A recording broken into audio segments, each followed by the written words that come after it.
It's the Bob and Tom Show. Mama made us listen to Pink Floyd and Floyd Kramer. We had 3 square meals of mushrooms and cornbread. Mama's kitchen smelled a lot like incense and cathead biscuits. We'd watch Porter and Dolly and then throw on the Grateful Dead. Born and raised on acid country, eating turnip greens and a handful of Nebutol. Yeah, Daddy couldn't take it, he had to go. You can't play Hendrix on a banjo. Mama walked the floor and laid another brick in the wall. Our heroes were Roy Acuff and Abby Hoffman. We grew up outside of Woodstock, Tennessee, listening to Farron Young and a side of Inagata DeVita. Mama made a well-rounded outcast out of me. Born and raised on acid country, eating cold ham hocks and a handful of Placidil. Yeah, Daddy couldn't take it, he had to go playing Alice Cooper on a dobro, wearing leather hip huggers, working in the cotton mill. Everybody, and if you don't eat your meat, you can't have any pudding. And son, you're walking on the fighting side of me. Yeah, excuse me while I kiss the sky. I shot a man in Reno just to watch him die. And Chet Atkins playing the guitar on the MTV. Born and raised on acid country, making smoke on water sound a lot like Uncle Pen. That's a bluegrass song. Yeah, and Daddy couldn't take it, he had to go. You can't mix Deep Purple and Bill Monroe.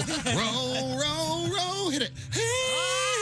And sunshine of your love while yodeling.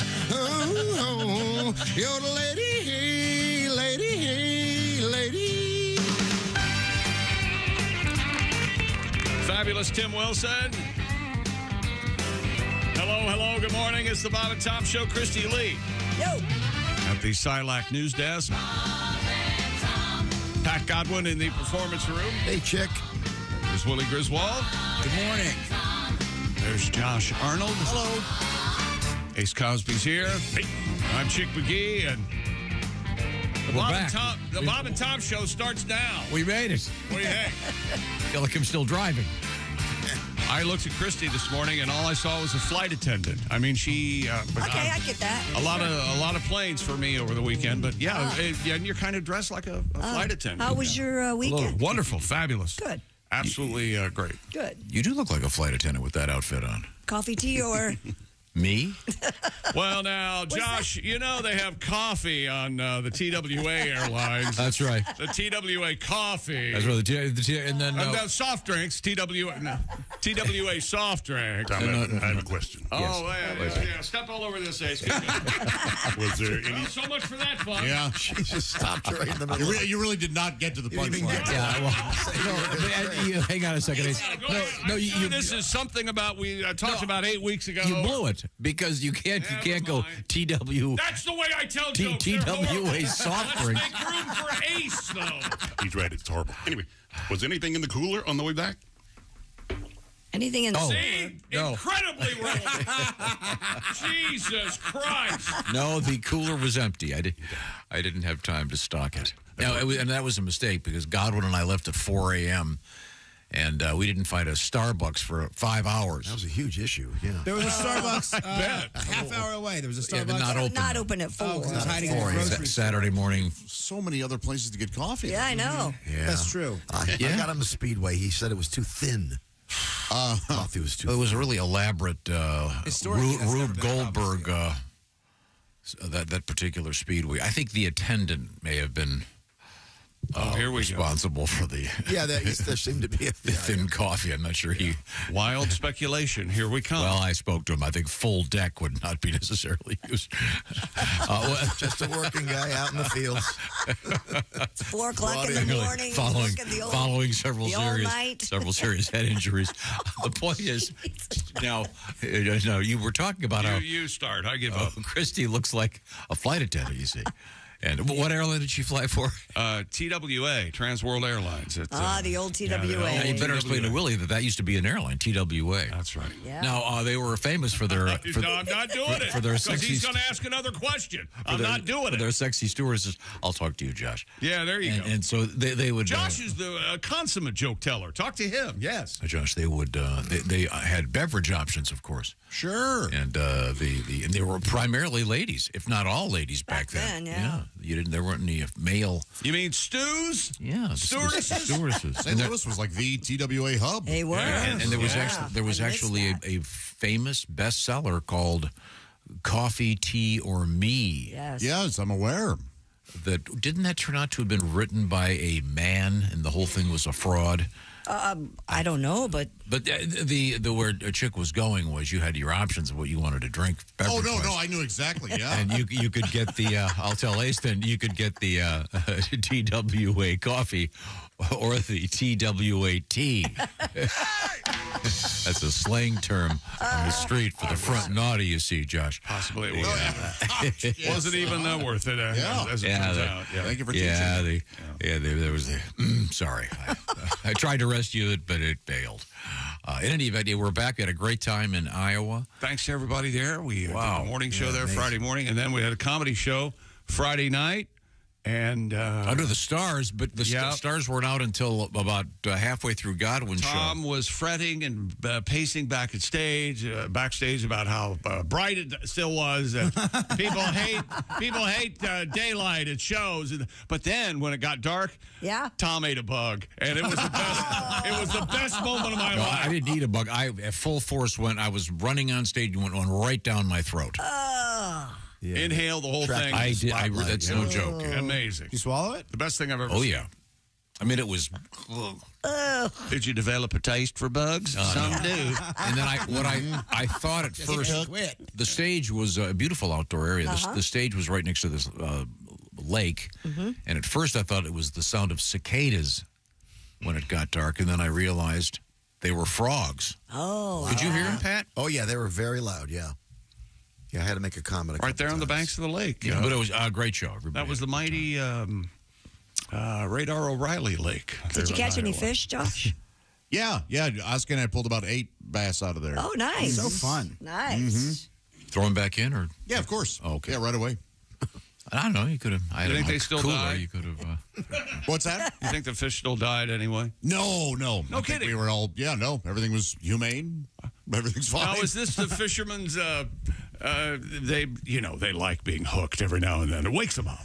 Is that what they're thinking? No. I do not believe that. Wakes them up like they're sleeping. It's like a cup of coffee. I'm going to go grab a hook, and I'll be right back. There are plenty I just can't get going. Plenty of anglers go, they never feel a thing. I think they may have felt something. But it's quite a shock. I don't know, Steve. The hook went through his eye. Yeah. Oh, I hate it when that happens. But so, when you handle the fish, do you have? You say pliers? No. When you sometimes if you're using treble hooks, you need pliers are very helpful. But no, not in this case. We were just using regular. Yeah, how do you not rip his lip out or anything? That's pretty. You push back. You get good at it. Did you get this fish smell off your hands after handling? Oh, I mean, yeah, right away. Yeah. Do you ever leave it on there so you can kind of pretend you got lucky at the casino with a young lady? Hey, everybody, smell these. You see Look that? at me, I'm quite the coxman. Oh, yeah. Remember that girl we brought up on stage? Smell my elbow. Many women. That's classic Arnold. You're always doing stuff like that. Oh, yeah. Yeah. And now a recreation from Friday morning show when a well-endowed lady joined us on stage. Yes. We had a lovely time. In my defense, they brought her around the side of the stage so you couldn't see her until she The emerged. first thing Tom did, Josh, was the Jackie Gleason moment. What did he do, Josh? It was something along. What do we have here? I forget exactly what the phrase was, but it was. Or look at this. What do we have? It was something. She was great. They were very funny on the radio. Very funny, too. Yeah. Thanks to everybody who got up incredibly early to come see us. I don't know if she's very funny. That line about the lights, the natural, I loved that line. She wasn't Maria Bamford, okay? Well, she was 100% game for what we were doing. So. She wasn't Maria Bamford. She her. wasn't Tig Notaro. And her husband was a very patient man. Yeah, he was. Seemed to be. With we morons. Yeah. Yeah. Oh, he couldn't say much. His lips were worn out. There you go. Stretching the. You see, she was large. Okay. Well, welcome to the show. Thanks for joining us. We have a lot to get to today, including reviewing things we learned on the show on Friday, which is sort of a tradition. We'll get to that coming up. Some interesting world records, some interesting sporting news. Yes, Ace, I understand your Birmingham Stallions shut out the Brahmas, San Antonio Brahmas. What was the final? 25-0. Ooh, 25-0. And the only team that beat Birmingham this year was San Antonio. What's their team name? The Brahmas? Oh, San Antonio the Brahmas? San Antonio Brahmas, Birmingham Stallions. A lot of Wild West there in the UFL. Wade Phillips, coach. Wade Phillips, the losing coach. And the winning coach was Skip Holtz, who was Lou Holtz's son. Oh. And his nickname was Skip. And you remember Lou Holtz. Oh, yeah. There's no such thing as just a sales call. You remember Lou Holtz. A little bit. I'm going to call him Skip. Okay, Dad, whatever you say. Bryson DeChambeau, which means champion of the field. Oh, really? He was indeed at the U.S. Open at Pinehurst number 2 there in Pinehurst, North Carolina. Putter Boy. That's that little logo for Pinehurst number 2. He's a little guy. It's very 40s. Let's see. Boston Celtics and the Dallas Mavericks get back at it again tonight for Game 5. Mavericks finally broke through in Dallas and won a game on, Friday night. 122-84. Dallas wins. I don't know how that's possible. Let's see. Other stuff going on. A NASCAR race. Ryan Blaney is your winner. Dodgers shortstop Mookie Betts broke his hand. He was hit by a pitch in the 7th inning. He'll be out just in time for the playoffs. Dickie's boy. Dickie Betts. That's exactly Allman Brothers. right. Thank you very much. And more sports coming up. We've got some nice letters here about the show on Friday from Osceola, Iowa. And we'll get to all that coming up. Right now, I want to remind you, the grilling is it officially summer yet, technically? June 20th, I think, is the first day. Isn't it? They got to fix those dates. Feels like summer. Yeah. It certainly feels like summer. It was a great summer day yesterday. But I'm declaring it officially the grilling season. And the Weber Slate rust-resistant griddle is leading the pack of these great new grills from Weber. The Weber Slate the Slate rust-resistant griddle is featuring a carbon steel cooktop that is safe for metal tools. It's also pre-seasoned, ready to cook right out of the box. And it's the griddle that stays ready. And the key is this, it's not rusty. And this griddle heats evenly, edge to edge, reaching up to 500 degrees. The Weber Works Prep, Cook, and Store system will keep all your cooking supplies right there. You can keep your metal tools, you can keep your spices, et cetera, right there so they're handy. You're not running in and out of the house. Thank you, Weber. So get fired up with the new Weber Slate rust-resistant griddle. High heat, even heat, fast heat from Weber. Check out all the great Weber grills by going to Weber, WEBER.com.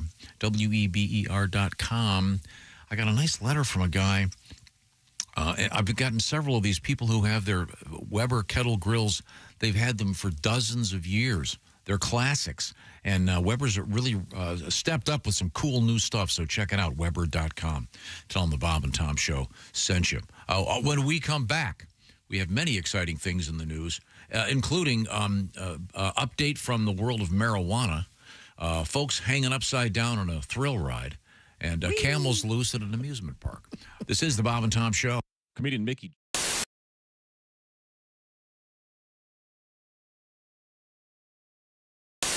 We'll play like the first single that we had, which is called Oh Yeah.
Yeah.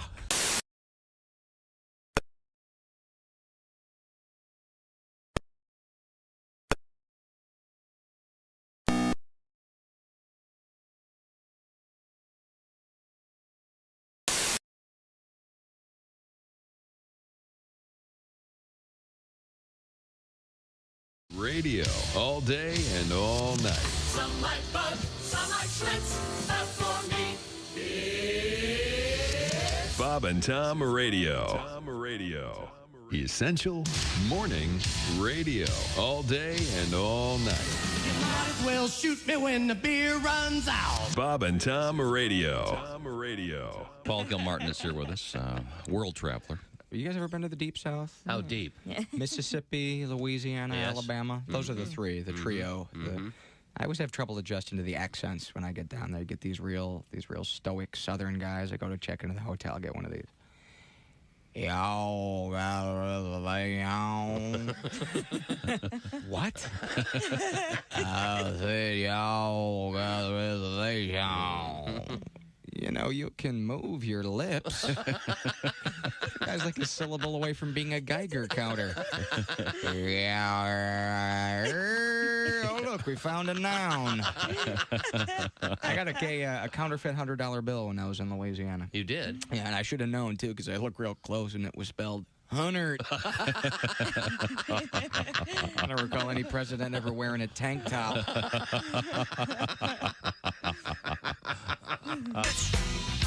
Hey, welcome back to the Bob and Tom Show. We're all here, fresh off the road, man. Did you hear any cicadas while you were out there? All these towns look the same. Just man. frogs. I did Just not hear frogs. any cicadas. I heard cicadas driving through Chillicothe, Illinois. They were so loud. I heard them over the audiobook. I was amazed. I've heard that. Yeah, we saw a handful of them. Driving across the highway, or flying across the highway, rather. There were no cicadas on my airplanes. Good. Oh, that's right. You flew. I was seated among 4, what I assume are housewives, 5 housewives. I don't know where they were going. I don't know what they were doing. Girls trip. But they were supposed to be picked up by one of the ladies' husbands. Oh. But he was late due to traffic, and he wasn't going to be there when they had agreed on. And trouble. I didn't think he was having an affair. I would have assumed swinging from a rafter. Oh, that's right. I got to go pick up the girls. Rope? Yep. That was the climate. So these women jumped to he was having an affair. That's why he was late. No. I wanted so badly. Well, I don't know. He says here that it's just too crowded on the internet. He's at a standstill. He hasn't moved. Really? Yeah. He's trying to smoking cigarettes and drinking coffee, trying to sober up so he can get in the car. Trying to sober, get the perfume off. This is all based on what? Wild speculation on my part. Yeah. You're not the type to lean in and suggest to these gals maybe something. I was so close to doing it.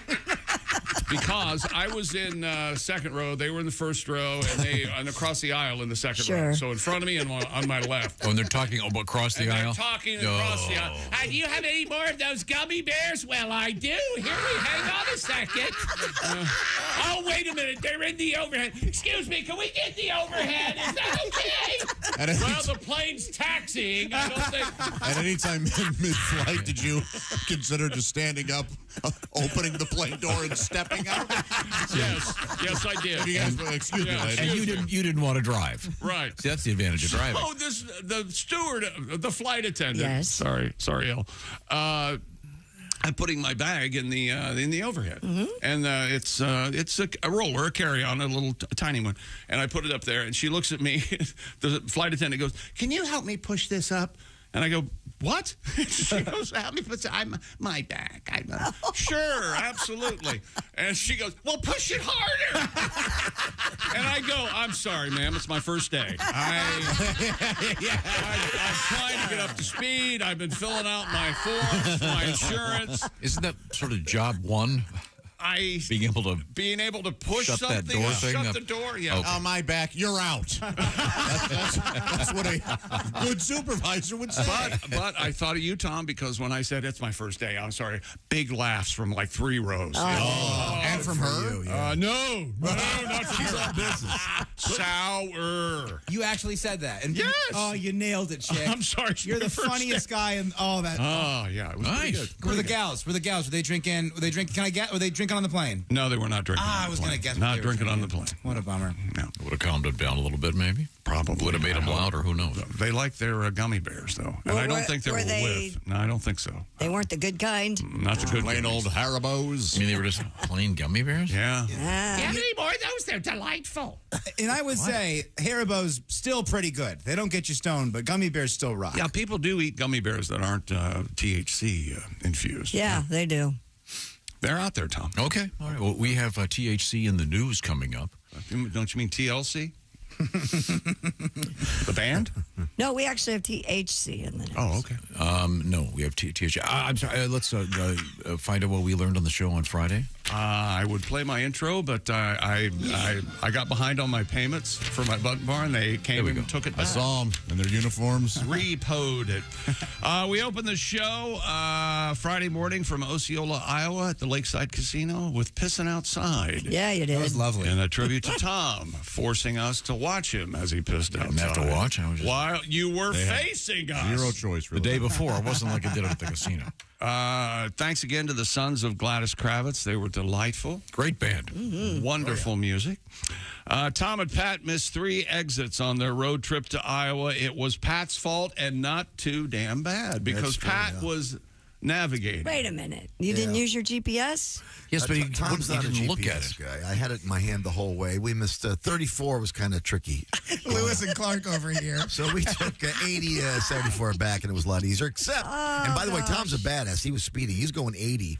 And we missed a deer by a deer hair. He oh, really? Going 80. Whoa! All of a sudden, he swerved to the left in that beautiful car. And I'm surprised we didn't flip. Yeah, it we was came real terrifying. close. Yeah.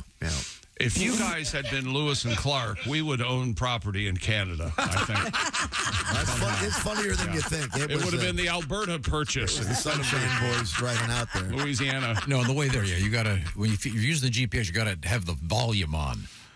I'd go, hey, that was a pretty tricky thing there. Were we supposed to go there? Yeah, we were yakking, went right by it. And No, you were the one navigating. You were yakking, too. We got back without any wrong turns. Oh, that's good.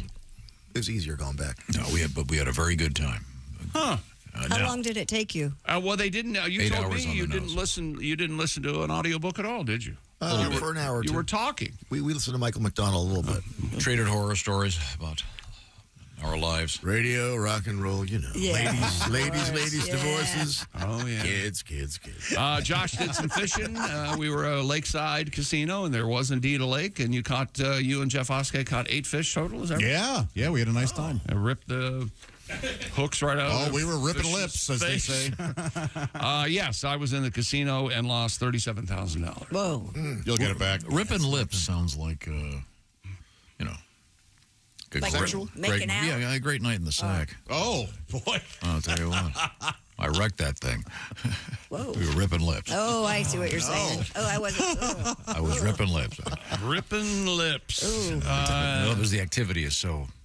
Yeah, I get it now. Oh, thanks. Is that just gross because I'm related to him and he's saying it? No, it's gross. No, it's gross. It's Vaginal mutilation is what it is. It's an unpleasant thing. Yeah, it's really an unpleasant thing. I don't think it's supposed to be to the point of mutilation. It's just a rip. One. In the NHL, the Edmonton Oilers won 8-1 over the Florida Panthers. That's Florida's still up 3-1, and Josh and I made a bet while we were in Iowa. If Edmonton wins 4 in a row now, I owe Josh $1,000. If Florida wins the series, I get $100. Is that right? Yeah, that is what we said. Yeah. Yeah. Okay. Game 5 tomorrow night back in Edmonton. All Is that right. back in Sunrise, Florida. I'm sorry. If I win this. Funny would that be? Edmonton won 8-1, so you never. Why didn't they save some of those? They should have won 2-1. Yeah. Right? They got six leftovers. I got to apply those. Do I get credit for the ones that we? Willie said on Friday's show he was planning on getting his father a pen for Father's Day, something he will use every day. Your thoughts, Willie? Did you get what I got you? Yes. What'd you get him? Packet of Metamucil. Hey, kind of a fun one. And the card. I did the trick. I got him. I got like a girl's birthday card. He's gonna use it. You radiate womanhood, and I cross it out and I say, you radiate dad. Yeah, that kind of thing. I've been doing that for years. You get a card for the wrong occasion and then Sympathy card. repurpose it. Get a Sympathy card's always funny. If for a birthday. I will say, I wanted to get 3 different cards, and then someone told me, considering the time we're going through right now, is that very appropriate? And then I didn't get those cards. I'll let you folks figure out which those were. Ooh. I didn't get a just general sympathy one. You could imagine a sad card you'd give to someone. Not funny on Father's Day. I like to get the birthday card, especially if someone's turning 30. I get them the 3-year-old card and put a 0 on the button. Oh, that's good. Nice. I like that. Yeah, I like that. A lot of times they have googly eyes and stuff on the 3-year-old card. June 14th, 1775, the U.S. Army began, and Josh's dad, still is the story he was in Vietnam. We went over that again. We're sticking with it. And I went through the story that one time I met Josh's father. He almost punched me in the face. Tom stayed in a suite with vibrating bed and a long, warm sponge bath. I was not in a suite. I was in a regular. I was just making that part up. But my bed did vibrate. It vibrated. And the hotel we stayed in, you had to put your room key into a slot that was attached to the wall so your lights would work. And I'd never seen that in my 66 years on the planet. It's a electricity saving thing. I guess it is. And you don't lose your key because you know where it is. People in hotels tend to leave the lights on and as they exit, so it's actually not a bad idea. I get it. The night before, it beats their backup plan of the desk clerk telling you, hey, we're not heating the outside. Stuff like that. Acting like you're dead. Okay, never mind. The night before, I had one, and it was on the wall, and you'd push 60, 25, or 1, like a microwave, and then the light would stay on that long. And if you pushed 5, when it got to minute 2 and minute 3, the lights would flash telling you, hey, these are about to turn off. Really? Yeah, it really bugged me for no reason. It made me want to, not recycle and stuff. I don't know why. I don't want to save the world anymore. When I was in Chicago, I had to push 25 or 6 to 4 to get in the room. Oh, yeah. That was just odd. Wow. Yeah. I always wondered why that was named that. Now we know. Thank you, Pat. I think it's because when they wrote it, they were so high, they didn't know what time it was. Let's see. Tom was fascinated, yes, with our female guest who was very well endowed. Tom did use the terms puppies in a sweater, I guess, or what were you saying? It looked like bulldog in a bag. Puppies in a burlap sack. Poor Taylor. A lovely girl. She was, yeah. Just there to see the show. Yeah. Having a good What a good sport she was. Dragged into our nonsense world. They did the... Yeah, and we were so embarrassed we made sure that she stayed up on stage for half an hour. We give the audience participants who come up on stage, we give them a printed version of famous bits that we've done over the years, comedy bits, we like to say. And we, of course, have changed the comedy bit we do since the last comedy bit. So we did STD Florist this time. Yes. That's where as opposed to the Norfolk and Waypal piece that we've decided we're retiring. The STD Florist centers around, sorry I gave you the clap bouquet. Yes. And coming up today... They did a great job on that. Yeah. Coming up today, a really amazing story about catching a venereal disease. It's in court. No way. They've won the first 2 rounds. It is astonishing. As you would say, I'm skeptical. Skeptical what? That you could catch it from a car. No. Well, no. We'll get to it later. Yeah, I know. Are you one of those people who yells, hear a car go by, horn blows, how about the driver? You ever do that? There was a time when I was maybe 16, that first month. I never knew what that meant. You'd say that as a kid, and you were like, I didn't know what that meant. About banger, I did. Or take it easy. I'll take it any way I can get it. Oh, yeah. My road rage days are over. Are they? Keeping it to myself. Really? No. Was there an incident, or you just decided to grow a little bit? Oh, no. There was an incident, yeah. You know, people they can get much more than angry back at you. I'll put it that way. Sure. Jess Hooker filled in for Christy doing news Friday morning. She told Tom that they had having round hay bales in a pasture is illegal in Iowa because they were worried that cows weren't getting a square meal. Classic. And she sucked pretty much all of us in, and we believed her right up till great delivery. Last minute. Hers, not your recreation. Thank you. I told that no question there in the middle, Ace, while I was trying. Okay, thank you. And once again, thanks to the sons of Gladys Kravitz and KGGO in Des Moines. And I got a KGGO T-shirt. I was very excited. Oh, nice. Yeah, it was cool. Put her in the wall. Put her in the wash last night. And what do you got, Tom? I got some mail about the shows. All right. Dear Bob and Tom Show, Friday shows in Osceola were absolutely hilarious, writes Brian. After the morning show, it was also great to talk to all you guys while you signed my poster. Great poster, by the way. Damn poster. I was happy to save Tom's life earlier in the show by giving him some hand sanitizer after he was shaking hands with the, quote, filthy, disgusting people in the front row. You said that? No. He didn't have to say it. You should have seen him after he shook hands with this one gentleman. Oh. He is looking around like his hair, his top of his head's on fire. Can someone please come to a show, tell my dad you have hand sanitizer, and just squeeze ketchup right in his hand? Don't just line it. I don't like that. Aaron wrote in, he said he saw Tom and Pat magooing around the hotel lobby. This is a wonderful email. He says they were trying to figure out. All right, so at this hotel lobby, when you buy sundries and drinks and things, there was a kiosk, a self-checkout kiosk. Sure, that's pretty easy. Very confusing. And he said these two guys could not figure it out. In addition to the several bottled beverages they were trying to purchase, they were also juggling several food containers. We couldn't get the stripe Just of the trying card to right. get this thing to work. Couldn't get the card to We work. don't know where the card went. We're being honest. We're paying for this stuff because you could just walk away with it, I suppose. We're trying to pay, and the machine's confusing. Somebody had to help us actually step in and put the card in right. He said he also witnessed during the live broadcast, Jessica Alsman brought Tom a Starbucks. Tom spent the entire commercial break talking to her and then sent her away with the cup. And he says, and I'm sure instructions to fix whatever the hell he thought was wrong with it. Well, it's very simple. I had asked for an iced tea, and that was a iced coffee without the ice. And so I said, really, everything about this do is better. wrong. Yeah, you know what?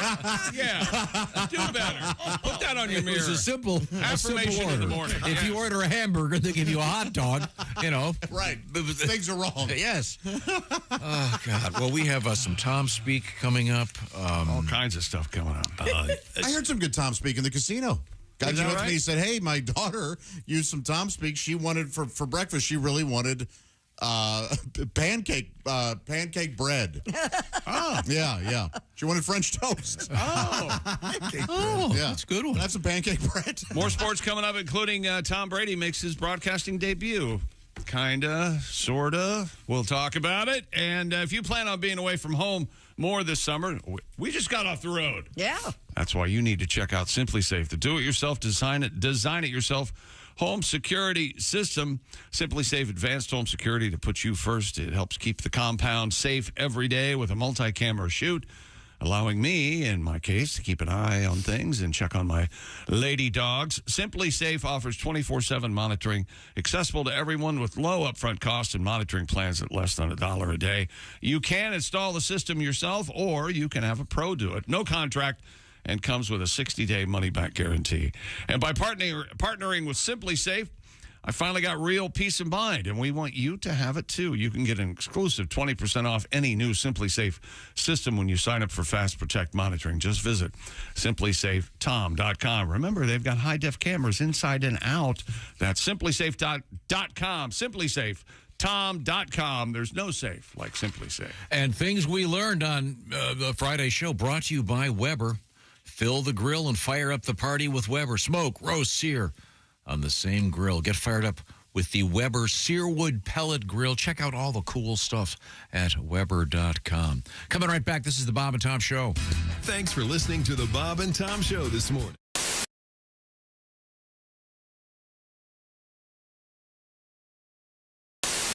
Oh, Christy, we have to head back over to the news desk.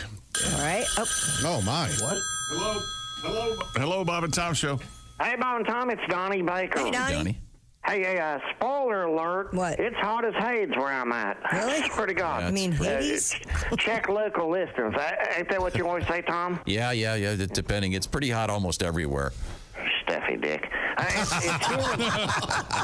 It's humid here, too. My sack's been permanently stuck in my left leg for the past 5 days, like a clingy koala bear on a eucalyptus tree. That makes you sound cute. Very cute. Anyways, I thought I'd give you some of my suggestions on how to beat the heat if you got a minute. All right. Okay. Sure. So here goes.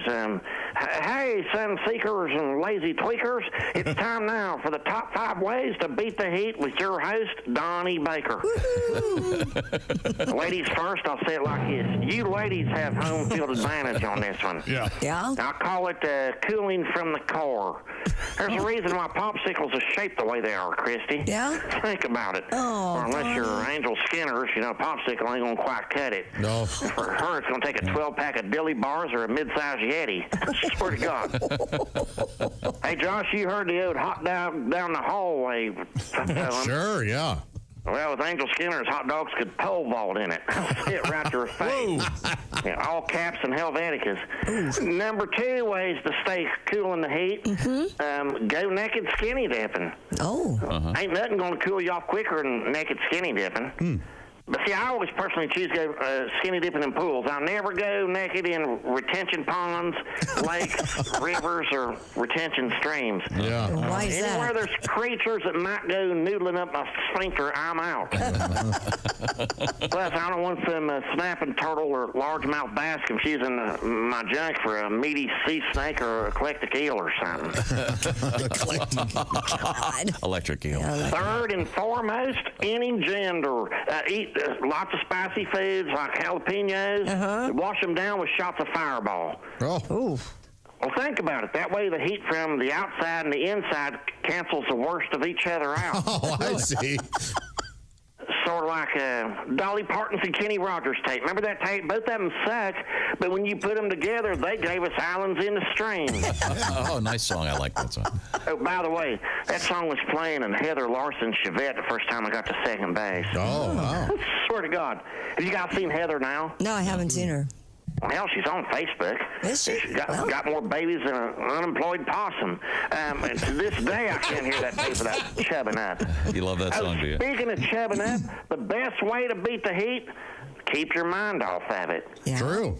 I say it like this. My Uncle Junebug always says, if you can't beat the heat, beat your meat. Because nothing will get your mind off the heat quicker than a little visit to Pornhub Premium. Oh, Donnie. I swear to God, fresh dollop of icy hot in your hand for pre-gaming. And if you really want to cool off, dabble a little of that icy hot on your nipples. That'll take the heat off your chest. But you'll be walking around with a pair of firm meat whistles. Even dudes will be bird dogging.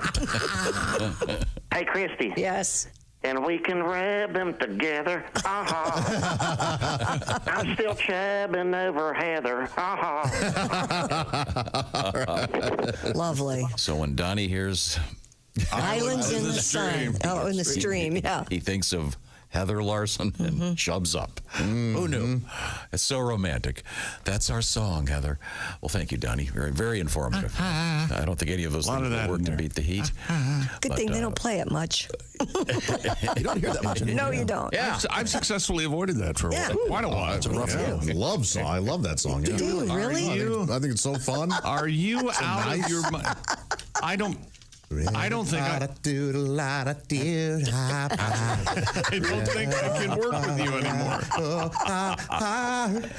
Oh, yeah, it's great. We're making love together. There it is. That's awful. Hi, this is Christy Lee from The Bob and Tom Show. Thanks for watching this morning's show. To listen, just go to bobandtom.com. Check out the list for a station near you or stream the online radio station on our website and the Bob and Tom app. The Bob and Tom Show, on air, on app, and on demand. There's so much flavor. It's like an explosion in my mouth. You bet. There's nothing like a blowjob of first thing in the morning. It's the coffee-flavored gum. Blowjobber, blowjobber. Open wide, stick out your tongue. Blowjobber, blowjobber. You can chew, but please don't bite. And if you swallow, it's all right. Blowjobber, the coffee-flavored bubblegum. Also available in mocha, cappuccino, and our most popular flavor, Latte. Honey, I just love blowjava. I can tell. Look at the size of that wad in your mouth. Hey, look, I'm blowing a bubble. Look, I've got gum all over my face. Wait, let me take a picture. There's caffeine in every bite. Blowjobber, blowjobber. Chew a wad, but not in haste. Sorry about that salty taste. Essential Morning Radio. All day and all night. This is Bob and Tom Radio. Hi, this is Paul. And this is Storm. And we're Paul and Storm, and you're listening to Bob and Tom Radio. I'd like to do a little song for you if you don't mind. Oh, a cappella, go ahead. You're sure? I got my thing here, and I'm going to stand up. What I like to do right now is because my influences go way back. I was a fan of the old radio days. You remember Rudy Valley and such. Oh, sure. Yeah. I'd like to do. I'd like to juxtapose times. I'd like to take a singer from the 30s and do today's rap style, and I'll leave you with this. What do you think? A little megaphone there. What up, everybody? What up? Rudy Valley here announcing a new song called I'm Just an East Coast Gangbanger. What up, everybody? What up? What the dillio? Aight. 'Cause I'm just an East Coast gangbanger, dissing the West Coast MCs. And if it comes to pass... That coming up. Thank you. Hey, welcome back to the Bob and Tom Show. I'm Chick McGee. There's Tom. Everybody's here. Christy, and Josh, and Ace, and Willie, and Pat. Christy wasn't there Friday. She had an event that was important. But you did miss a couple stories. Yeah? And I wanted to mention this one to you because we had a similar one just a couple weeks ago. Remember where the lady had the baby at the Golden Corral? Sure. We had another one. Oh, really? This time, a lady had a baby at a Taco Bell. It was one of those Taco Bell KFC combinations. Yeah, sure. Yeah. In Virginia. Quote, a miracle out of nowhere, she said. She didn't know she was pregnant? No. Oh. Unaware that she was pregnant. She gave birth in a Taco Bell. Must have been so fat. Now, Josh, you were saying you've given birth in a Taco Bell to a degree. Well, sure, To a double flusher, I guess. Double flush. You know that there was a show, and I'm sure Ace has watched it. I can't believe I was pregnant, and they all end the same. They say they have this horrible pains and thing, and they try to get up from the water closet, and they can't because they're still attached, they think, with the umbilical cord, and there's a baby in the Now, toilet. when you have a baby, it feels like you have to take a dump or two. A dumperoonie. Yep. Wow. Sometimes you do. Yeah, during the process, the delivery. Yep. That kid would be... the beautiful miracle of Yeah. Well, what's the... it's Tom Conway Twitty. Okay, here we go. Josh, this one's for you. Maybe Christy will get it. Did you know that there is a specific name for the very first fecal event that tiny baby produces? And it sounds like an element of some kind, but I can't remember what it's called right now. With an M, right? Yes. Isn't it mercurium? Mercurium, I thought. What is it? Mercurium. Yeah. Merconium. And interestingly enough, oddly enough, this kid was born at a Taco Bell. The first one was diarrhea. So, I am not going to sit here. Okay, no, I'm a fan. They named the kid. I don't know, Cantina or Chalupa, I forget. It's a Taquito. Well, you call him Barry and spell it burrito. Yeah. Oh, there you go. B-U-R-R-Y. But that kid is like, talk about writing a country song. But I was born in a Taco Bell bathroom. Do you think? No? Okay. Perhaps. Will the Golden Corral baby look down on the Taco Bell baby? Probably. They're both a very special kind of unique birth, aren't they? Okay. And it's a KFC Taco Bell. What a great restaurant. You can get a cheese quesadilla and you can put a famous bowl right on top of it. It's delicious. It isn't. Hasn't Taco Bell really? They do a lot of things where they go with other companies, right? Like they'll do the Dorito. Oh yeah, they've done stuff like that. Yeah. Right now they have a nacho cheese hard taco. Yeah. That's an amazing thing. That's pretty cool. Now they're doing it with the local birthing clinic, the Taco Bell doula. You know, the important thing is Taco Bell doula. And I think isn't that the right word, doula? Yes. I have to have some more kids. I'm forgetting all these terms. Yeah, doula. You guys will agree. I think it's important that Tom has fun every now and then, and it seems like he's having fun. He's having a great time. Yeah, I had a great weekend. Willie and me and some of the kids had a great breakfast. Oh, did you? Good. So after the show Friday night, I'm hanging out, looking at the lake. It's gorgeous. It wasn't that humid there that I noticed. It was pleasant. And there was a nice breeze. A perfect night. Yeah. And you guys sort of had gone back upstairs, so I make my way to my room. And I don't take the elevator. The way my room was situated, I could snake up a stairway, and there's my room pretty much from the performance stage. Right. So I do that. I open the door from the stairway. I go to my hallway, and I look at this room. I see a room door in front of me, not mine. But you know how you notice room doors in a hotel. Sure. And I really noticed this one because outside of this room was a guitar in a guitar case. No, that's odd. Yeah. Isn't that weird? What are the odds that that was someone you knew? Well, if Pat Godwin's in the hotel, real high. Well, I went in the room with my cords, my strap, and my little bag that I take, and I forgot plopped it down, guitar. and I was so tired. I took my clothes off, went into the bedroom, and went to the bed. And Josh called me. He says, "Hey, your guitar's in the hallway." And I put a towel on. So then I just happened to be making my way in the hotel, and here he comes. And let me tell you something. If you haven't seen Pat Godwin in Just a Towel, do not cheat yourself. Right. Try to get him to do that for you. Cuts quite a figure. And I handed him the guitar and went to bed. And did you apologize for the awkward erection? I didn't because I had my jacket over. Okay. I'm sure that I was hoping he didn't see it. Okay. Well, now it's time to examine the world of sporting news. Really something. Bryson DeChambeau, champions of the field, or I think it means large hat, is the winner of the U.S. Open for the second time at Pinehurst. It was another thriller at Pinehurst number 2. Came down to the last hole. Sorry, Christy. All right. He was tied with Rory, who was in the group in front. McIlroy missed. Listen to this heartbreak, Tom. McIlroy missed a 4-foot par putt to fall one shot behind. DeChambeau blasted out of a bunker from 55 yards out, 4 feet, made the par putt for 71 and won the tournament.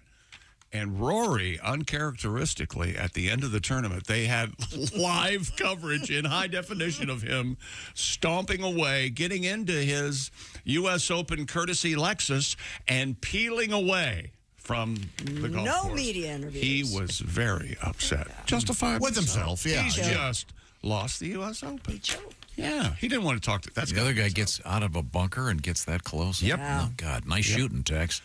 Let's see. Isn't that the way though? Sometimes those gimmies, you think they are gimme, and man, you just blow them. I'm great at that. The Boston Celtics' catastrophic performance in Game 4 gives them a chance to clinch their unprecedented 18th championship under the banners already hanging in TD Garden tonight. The Mavericks on Friday night. And where are they beating Boston, where are they hanging? 122-84 in the rafters. What did I say? TD Garden? TD. Oh, TD Garden. Okay. Like touchdown, maybe. Thought it was a strip club. It sounds a little like a porn star from the 70s or something. I'm TD Garden. I said TD. Oh, okay, man. Or TD Bush. Cover both bases. I don't know. 2 of the 3 anyway. Game 5 tonight in Boston for those of you still listening. Oh, sorry. Ryan Blaney dominated the very first NASCAR Cup Series race at Iowa Speedway. Why didn't I drive by this? Yeah, why didn't you? No, I wasn't in the car. Why didn't you guys drive by this? I had people asked if Christy, if that's where she was instead of being. They did. Dodgers shortstop and one of the greatest baseball names. They're keeping it going. There's Mookie Wilson. Now there's Mookie Betts. He broke his left hand, hit by a pitch during the 7th inning. Ouch. Of Sunday's game against the Kansas City Royals. Oh, by the way, as things go nowadays, those Major League Baseball pitchers throw very hard. Yeah. This ball was going 98 miles an hour. Hit his hand. It's too fast. Hit his I hand. think a pitcher came up and went, "Oh, you broke your hand." No, you did. You broke my hand. Is there any part of him that's kind of just like, man, I'm awesome for doing that? The fact that I can throw it that, like when you hurt someone as a pitcher, part of you has to go, I'm the best. That must have hurt so bad. We're going to have to ask Drew Storen the next time he's in the studio. Oh, yeah, he's an alleged former Major League. An alleged. Does he just, very little evidence out there. He's lying for attention. I mean, he's got time. Why doesn't he just make his way to carnivals and fairs and just clean them out of stuff? Why not? Huh? Put 'em in the back seat? What would you do with all those stuffed animals? But you would keep them. I think it's been pointed out that those milk bottles, that's kind of rigged. There was one fair where there was a serious earthquake. All the buildings were down, but those 3 bottles were still standing. I don't think the guys who run those games, they seem like they're square shooters. They seem the up and up, yeah. I talked to one at length. We befriended each other because I was working at the New York State Fair for like 2 straight weeks, and we would lunch. I bet you didn't call it. You want to go lunch? You probably didn't. No. I found out that the money for those prizes comes out of their pay. At least in this instance. No kidding. So that makes sense. They do whatever they can to make sure they're not. I tell you people what's don't win. More impossible is the pop bottle laying on the ground with the fishing pole in the ring. Yeah. You can't do that. That's impossible. It is impossible. You ever see the famous Andy Griffith Show episode where he gets back at the guy who wins everything because he's such a good shot? We'll discuss that when we come back. This is the Bob and Tom Show. Hey, thanks for listening to the Bob and Tom Show this morning. Get a look at today's show on our YouTube channel.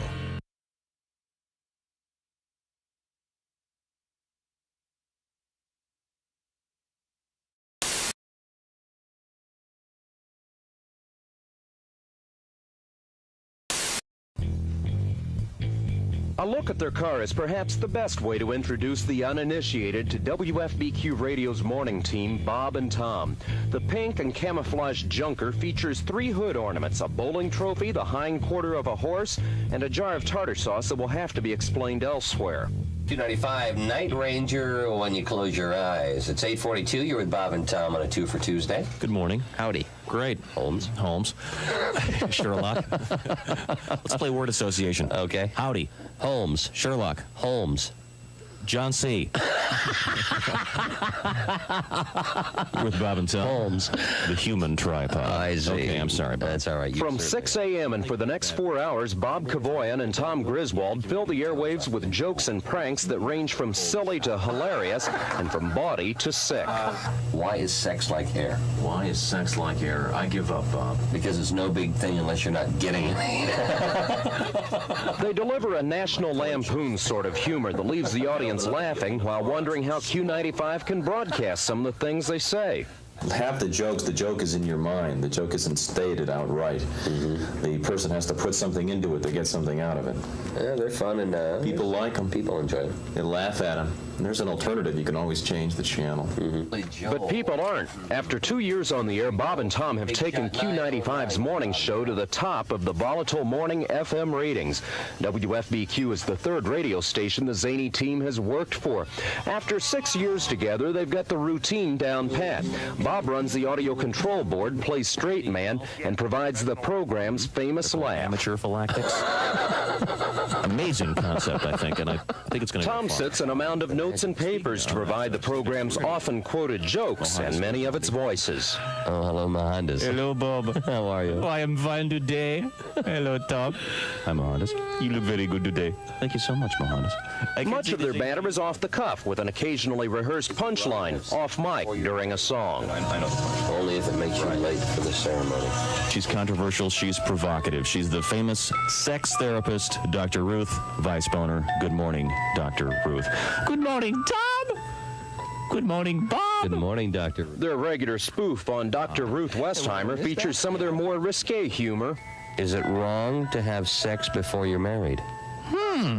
Is it wrong to have sex before you're married? Well, no, as long as you're not late for the wedding. Bob and Tom's task of filling 20 hours of airtime every week is made easier by several regular characters phoned in by people around town. Nightclub owner Sonny is a favorite. Great approach. How are things going on at the track? I know you're running the mystery flesh tent this year. Everything is going just fine, Dow. I bred that baby up, throw it in some shortening, and serve it up. It's the mystery flesh tent, Dow. That's located, of course, in Turn 1. It's right there in Turn 1 where people seem to be the most hungry and the least discriminating. Other characters are voiced by regular visitors to the studio. Ladies and gentlemen, the President of the United States. Tiger-Eyed Bardo. Good morning, Bob. Good morning, Tom. Good morning, Your Highness. Q95 midday personality Jay Baker voices the spoof on Richard Nixon. Now, do you remember Ronald Reagan visiting the German cemetery over the weekend? Oh, that's right, yes. The media referred to it as the Nazi cemetery. You know, I was the one that put him up to that. I see. I said, babes, this is going to be so beautiful for your career. Trust me on this one. I told him, I said, when I was a young boy, I heard the phrase, the only good Nazi is a dead Nazi. I said, Ronnie, you can't miss a whole field full of dead Nazis. You slide over there, you put the wreath down, the wreath, and you're cruising. Bob and Tom say they get very few complaints from listeners as they poke fun at every special interest group imaginable, and station management has left them unrestrained on the limits of their humor. After 2 years, the result has been high ratings, a devoted following, and 2 happily transplanted Hoosiers who say they just might stay to grow old and gray on Q95. Could be. It's very possible. In fact, it's already started. Bob's getting gray. Yeah. Tom's getting old. Yeah. This is Greg Todd, Channel 6 News. Oh, I feel so much better now. You know, Bob. Yes. I don't want to say that most of the women that you go out with have questionable morals or anything, but last night.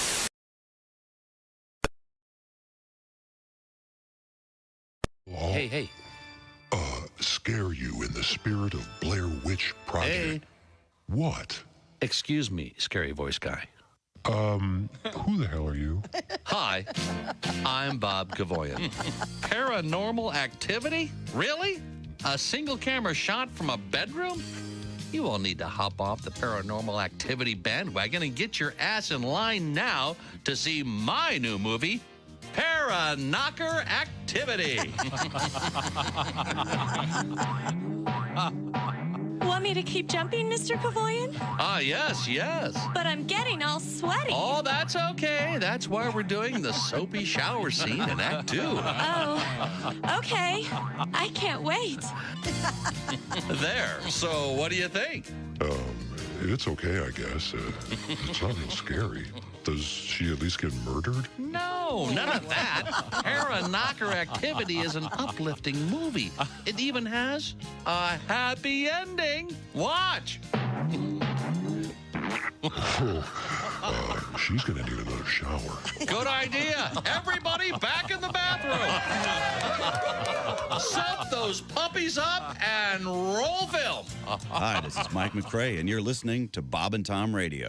Good morning, sunshine. Bob and Tom Radio. Getting married to my pickup truck. It never leaves me when I'm down on my luck. It doesn't shop at fancy stores or have a lawyer or want a divorce, no. It doesn't care if I stay out late.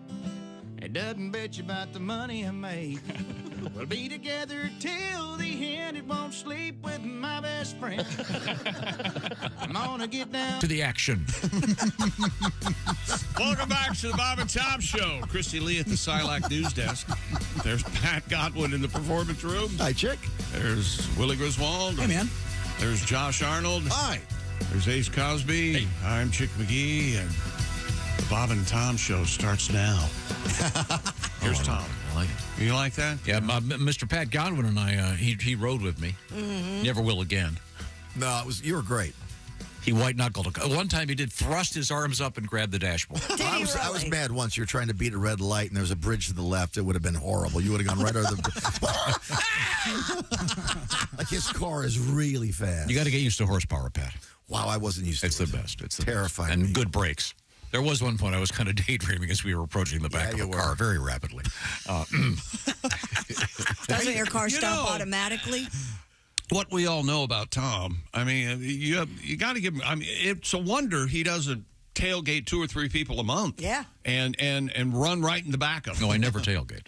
I was just there was. You were just said you were daydreaming. No, yeah, but the person was stopped at a light.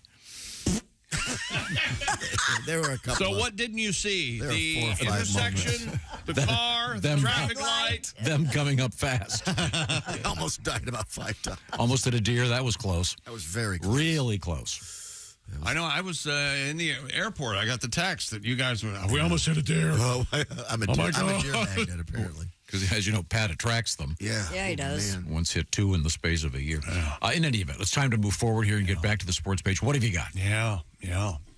Most of us thought we'd have to wait until they've announced that Tom Brady's first color commentator game in the NFL will be the Browns and the Cowboys, first weekend of the season, Sunday at a 4 o'clock, 4:25 window, give or take, on Fox. Well, we got a surprise over the weekend. He was in the broadcast booth, unannounced, during the United Football League championship game. Oh. This way, man, I wish I had my... This way, if Tom made a mistake during the UFL championship game, nobody'd hear him. Their conference finals drew over 1 million each game. Oh, 1 million. Oh. Wow. What a rating. Anyway, Tom said Brady is in the broadcast booth during... don't you have the audio of Tom being in the booth? I believe you do. Oh, I do. Here we go. Sorry. There's a lot of defense out there right now. You see defense go out there and play with a lot of energy, but someone's got to get the ball down the field and try to open this field up a little bit. It's a lot of horizontal passes, and the defenders are swarming and trying to punch the ball out. So make them defend every blade of grass. That's what we say. Mm-hmm. Okay. Every blade of grass. Well, it's colorful. Colorful? Yeah. Colorful? Now, would he say that if they were an artificial turf? They were. So there are no blades of grass there. Maybe he's a Walt Whitman fan. That's a joke just for me and Josh. Willie grass. Are there mention a blade in the book deeper, or did I not read far enough? Oh, you're right. Very good. So there you Maybe go. you should have said leaves of grass. So what are your thoughts on that? Well, it's his first time. Could have been anybody. Could have been anybody. Could have been anybody. Could have been anybody. He knows what he's talking about, though. He knows what he's talking about, though. Let's listen to it again. Does this sound authoritative? A lot of defense out there right now. You see Sounds like defense he has a go out there and play with a lot of... What? Sounds like he's got. It sounds like he's talking. It sounds like he's reporting on traffic. Yeah, it sounds like a traffic. Do you think he's taking some steroids to get his voice deeper? He doesn't have a very I'm not deep criticizing voice. his. It's just that his voice sounds like a traffic guy to me. I know he was. Things are smooth across. Yeah, the it sounds like he should be in a helicopter. He was comfortable because he deflated the chair he was sitting in. Oh, there we go. Well, that's good. Hanging on to that. Here we go. Here it is again. There's a lot of defense out there right now. You see defense go out there and play with a lot of energy, but someone's got to get the ball down the field and try to open this field up a little bit. It's a lot of horizontal passes, and the defenders are swarming and trying to punch the ball out. So make them defend every blade of grass. That's what we say. And there's a clog on 270. It's a little Take your time. Watch those overpasses. Some jackass in a white car almost hit a deer, then he slammed to the brakes. Oh, sorry. And that was the UFL championship game. And, of course, the champion of the UFL is I don't care. Okay. Here's Ace with an update. Ace? It was a blowout. How many guys do you think? I think it's what's cool. Some of these guys will get up to the NFL, right? Yeah, that's the goal. Well, good for them. Out there working hard. Go for it. How many players in the UFL, Ace? How many teams? 8. 8. How many people on the roster? 53. They keep the same number as the end? Yeah. So 474 guys. So out of that, kickers mostly, actually. Kickers are kind of catching on in the NFL from the UFL. But, I mean, they have a chance to. The backup in Green Bay is a USFL guy. A USFL? Even you did it. UFL. Well, he came up at USFL. Okay, sorry. But you liked the product? You liked the games? I'm taking the game. Okay, good. Well, it was 25-0. Yeah. With lesser players. With great play. Great effort. All right, next. I mean, he's the one who watched it. That's right, yeah. sure. I'm good. You can go watch a Little League game, too. Okay. 79-year-old man. You need to play the stupid world record thing. Do you have it?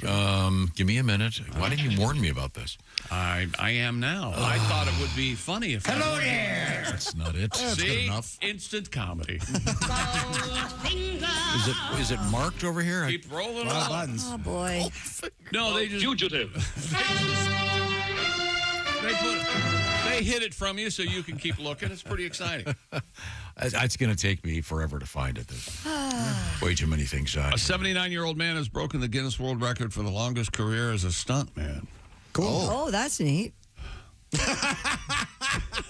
Rocky Taylor earned the record with a career spanning 62 years. Well, isn't that something? Huh. 17, huh, when he started? The London-born performer has jumped from burning buildings, crashed cars, been shot, punched in the face by Batman. Oh, my. Among his lengthy list of credits, Rocky has performed stunts in or acted as a stunt coordinator on... Yes? Mission Impossible, Dead Reckoning Part 1. Oh, that's a good one. I believe that's the latest, isn't it? Yeah. Mm-hmm. Skyfall. Nothing but Skyfall. I think we all were humming that theme. Skyfall. You got to use the word Skyfall. Nothing but Skyfall. What, Adele was fine with that? It was a nice song. The movie was about 3 hours and a half long. Now that I've started singing, I can't stop. Do it. Skyfall. Nothing but Skyfall. And the Indiana Jones movies with their theme. Dun, dun, dun, dun, dun, dun, dun. Indiana. The 79-year-old is the first stunt actor to double for 2 James Bonds in 1 year after standing in for Sean Connery in Never Say Never Again. Boy, try watching that. I dare you. Bad? Awful. So boring and dumb. Awful. Does it have the kind of weird, like, before CGI thing? I've seen the jetpack scene from the other one. Yeah. I know that one's brutal. That's Connery, too, right? Yeah. Yeah. This is the charm. one in which Connery refused to wear the helmet for the Never Say Never Again is the one that was made by the other company, right? Right. So they don't use any of the music. They can't. Yeah. They don't have the John Barry music that makes the James Bond films. They don't have that, and it's some weird thing involving the rights to one of the short stories. It's a dreadful movie. Can you not say all the famous lines? Shaken. Just shake it for me, please. Yeah, go, just wiggle it, will you? Wiggled, not spun. Yeah. They couldn't use the cool names, like instead of Pussy Galore, it's Snatch Malone. I knew. I was terrified. An Irish lass. I was so scared of wherever you were going to go with that, and Snatch Malone's the worst. She was one. all right. We have got to get the character of Snatch Malone out there. A pretty redhead. Irish gal. Yeah. Just to prove how similar Sean Connery and Roger Moore were. Yeah. He could do a stand-in work for both of them. Oh, well, that's because he's 80 feet away plunging from a building. And by the way, talk about subtlety. Naming the movie Octopussy. Oh, really? Even as a kid, I was like, I was afraid to ask if we could rent it. I thought I'd get grounded. What kind of horrific... He also set the record. Birth defect would that be? Well, she's a healthy baby, but I'm afraid she has 8 vaginas. Everybody all right? 8. He also set the record. She'll be starring in the movie 0069 when she turns 18. He also set the record for the largest breakaway glass structure smashed by a car, landing upside down. How old is this guy? That's pretty cool. World oldest stuntman. How old is he? I'm sorry. 79. Good for him. Oh, yeah, he's in that new Life Alert commercial. He's the guy falling. And then cuts the lady going, I can't get out. Okay, indirectly. Yeah. That was a hack joke about I've fallen. And I can't get out. Yeah, it was.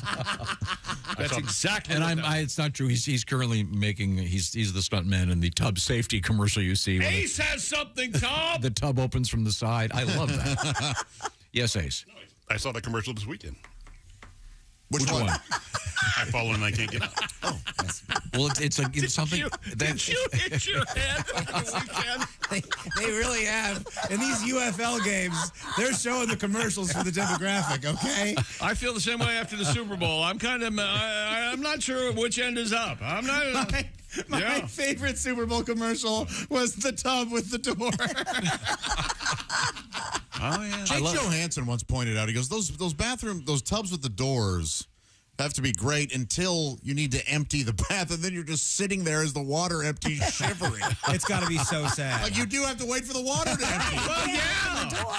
So you just got to be, oh, God. If you open the door, there's got to be water everywhere, stupid.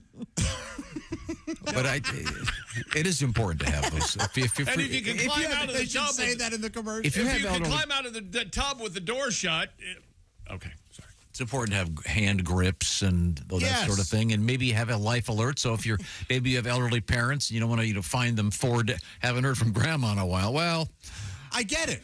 Maybe your life alert ran out of batteries. My point stands. You got to sit there and freeze while it empties. Mm-hmm. Sucks. Don't you, when you were a kid? I'd rather risk death. When you were a kid, did you do that thing where it'd be emptying, but you'd kind of have just enough water on, splash it around? And yeah, probably. When's the last time you were in the bathtub with a toy? Oh, jeez. Toy. I mean, do you play games if you're in the bathtub by yourself? Do you play like Submariner? Up Periscope, that classic game. I'm torn between. I don't want you guys to be too jealous of me, but I had the O.J. Simpson tub kit.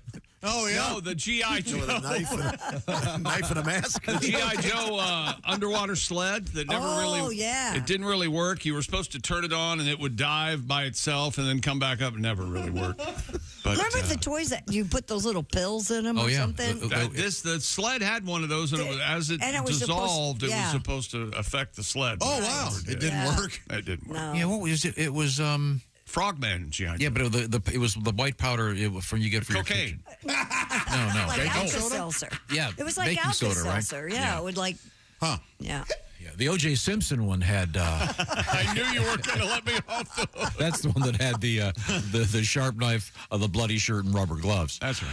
Okay, time now to change the topic and move around to this topic, which is, of course, the Dodge and weave, baby. Dodge and weave. It's the Chick McGee game known as What Will Chick Pick? Brought to you by our good friends at Silac. That's Silac Insurance. Chick McGee, the rules are simple. Two possible scenarios, either A or B. Just pick one. Ready? Go. Scenario A, you're retired. You spend all day realizing Social Security will not be enough. Or scenario B, the money is deposited directly into your bank account. I will take B. Correct, Chick McGee, or should I say direct deposit McGee? Direct deposit, double D McGee. That's me, sitting around, watching TV, shopping online, breaking down boxes. What's the catch, Tom? There must be a catch. Nope, no catch. With Silac, you can maintain control of funds during your retirement, and you can have the possibility of earning immediate interest. Those are some great cans. Well, there have to be some cans. Yeah, here's a big one. You can't outlive your money. Silac, you say? That's right, S-I-L-A-C. Silac, get all the information at SILACINS.com/Bob and Tom. That is Silac Insurance Company. Online, once again, SILACINS.com/Bob and Tom. Silac Insurance. It's SILACINS.com/Bob and Tom, and become direct deposit guy. That's right. Oh, very nice, very nice. Now, what do you got coming up in sports? Well, we got more world records, including playing cards. Okay. Want to play some cards? Better bring your reading glass. Okay, good. This is the Bob and Tom Show. All right, this magician. He gets his job on a cruise ship.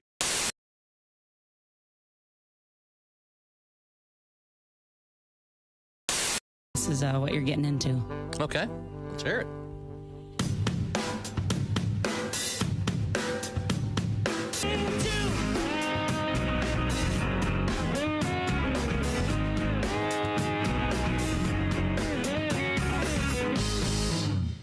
Oh, yeah. Hi, this is Chick McGee from the Bob and Tom Show. Thanks for watching this morning's show. To listen, just go to bobandtom.com and check out the list for a station near you, or stream the online radio station on our website and the Bob and Tom app. The Bob and Tom Show, on air, on app, and on demand.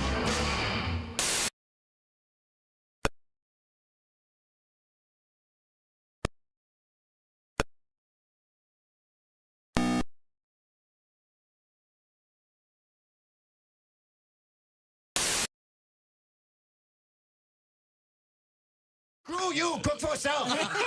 Comedian Adam May has joined us in the studio. I've got a teenage daughter. Don't send girls to school. You cannot send girls to school without the right kind of clothes. They become outcast amongst their peers. Oh, yes. Going to school became a stinking fashion show. We're school shopping. My daughter tells me she's going to need new blue jeans. Okay. I go to Walmart. I get her new blue jeans. Well, you think I pooped in her lunch bucket or something. She wads them up, throws them back at me. She goes, Mother, what are those? Teenage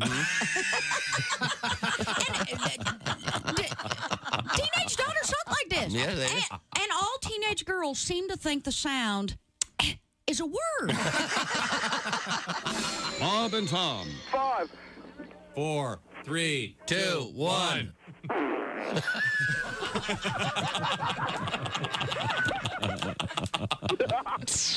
They put the F in professional. I'm Doug LaDouche, and I approve this ad. When I look around, I see a lot of problems, like the economy, unemployment, people out of work, the economy, and people losing their jobs because of the economy. It seems like a lot of times when politicians try to fix things, they only make them worse. People ask me, Doug LaDouche, if elected, how would you solve these problems? I know when I have problems, a lot of times if I ignore them, they go away. Like my first wife, Vicky. I ignored her, and she went away. I'm Doug LaDouche, and I promise if elected, I will do nothing to make things worse. I'm Doug LaDouche, and I go to church. Paid for by the Doug LaDouche for President Committee. Ted Fiegelman, Treasurer. Bob and some ticks. Hey, welcome back to the Bob and Tom Show. Talking about James Bond this morning a little bit. 007, evidently the world's oldest stuntman. Guy who's done many, many stunts over the years. Yeah, boy. Many stunts. My favorite, possibly any music from any movie was in one of the James Bond. I mean the great John Barry theme to James Bond? That's good, but you know how they have different artists do different by far the most famous would be this one. Also objectionable, Thanks, not really Jeff. something you seek out to listen to. Boy, I can't wait to listen to He's turning it up as you're talking. Yeah. Okay, sorry. But that's nothing compared to Skyfall. This is cool. I like this one. Yeah, it's a quintessential Bond song.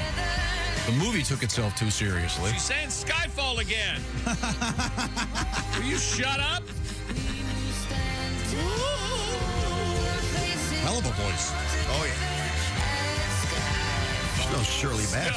Skyfall. See, there you got the James Bond theme right there. Skyfall. Skyfall.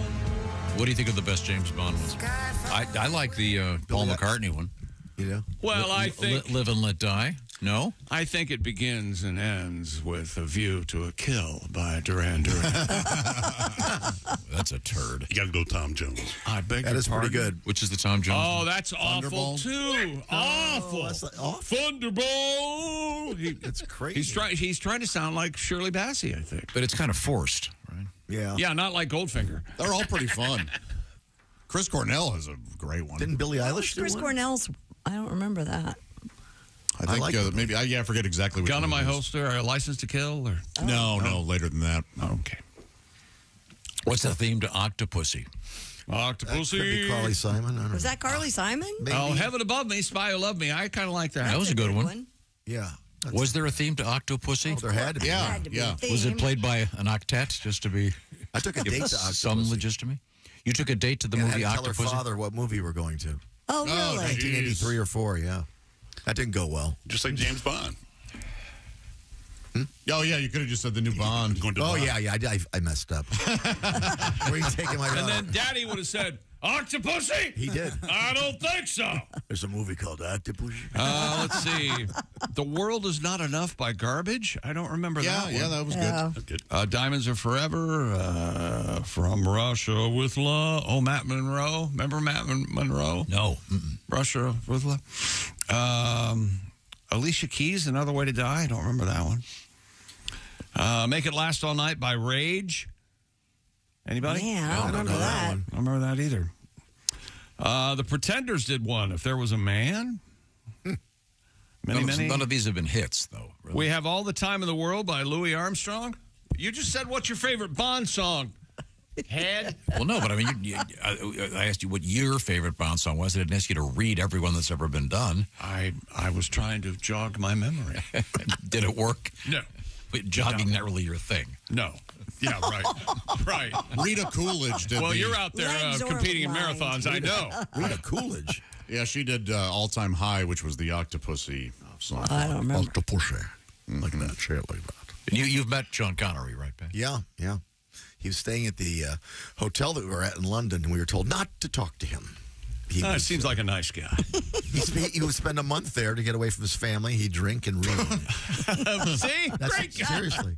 The Grosvenor House in London. Very nice Fridays. Okay, well, let's get back to the sports page. London-based. Oh, maybe I can do this now. Hang on. Hey! Stupid world record. A London-based engineer has broken... Choo-choo! Please, I don't want anyone to miss this world record. Okay.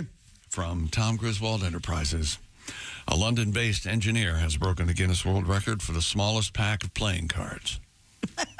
All right. That'd be cool. Difficult to shuffle, I would imagine. Especially if you had like a little tiny little guy. Hello. Tiny little guy. Pick a card. Oh, a magician, like a small magician with a small deck? Yeah. Rob Halifax. He's got a really he's small sure deck. is sleight of hand, isn't he? He's saying small deck is really... Rob Halifax created a pack of playing cards measuring just 5 millimeters by 3.6 millimeters, with each card approximately the same size as a grain of rice. Well, that's so stupid. It's stupid. Completely. Remember you that? can't do anything. I put the Last Supper in full color on a grain of rice. Wow! Who cares? Look at that. Oh, my gosh. Yeah, they're small, all right. Boy, that is really something, isn't it? Yeah, small. I can't get enough of that. What's the matter? It's the world record. Well, Again, I think Willie insulted the guy by saying he had a small deck. You don't here's an explanation. All right. yes. The cards are made from silk stock, the same type of paper that most regular playing cards are made of, just much thinner.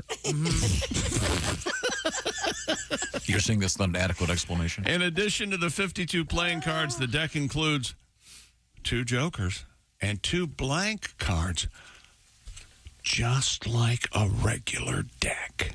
What about the rules for draw and stud poker?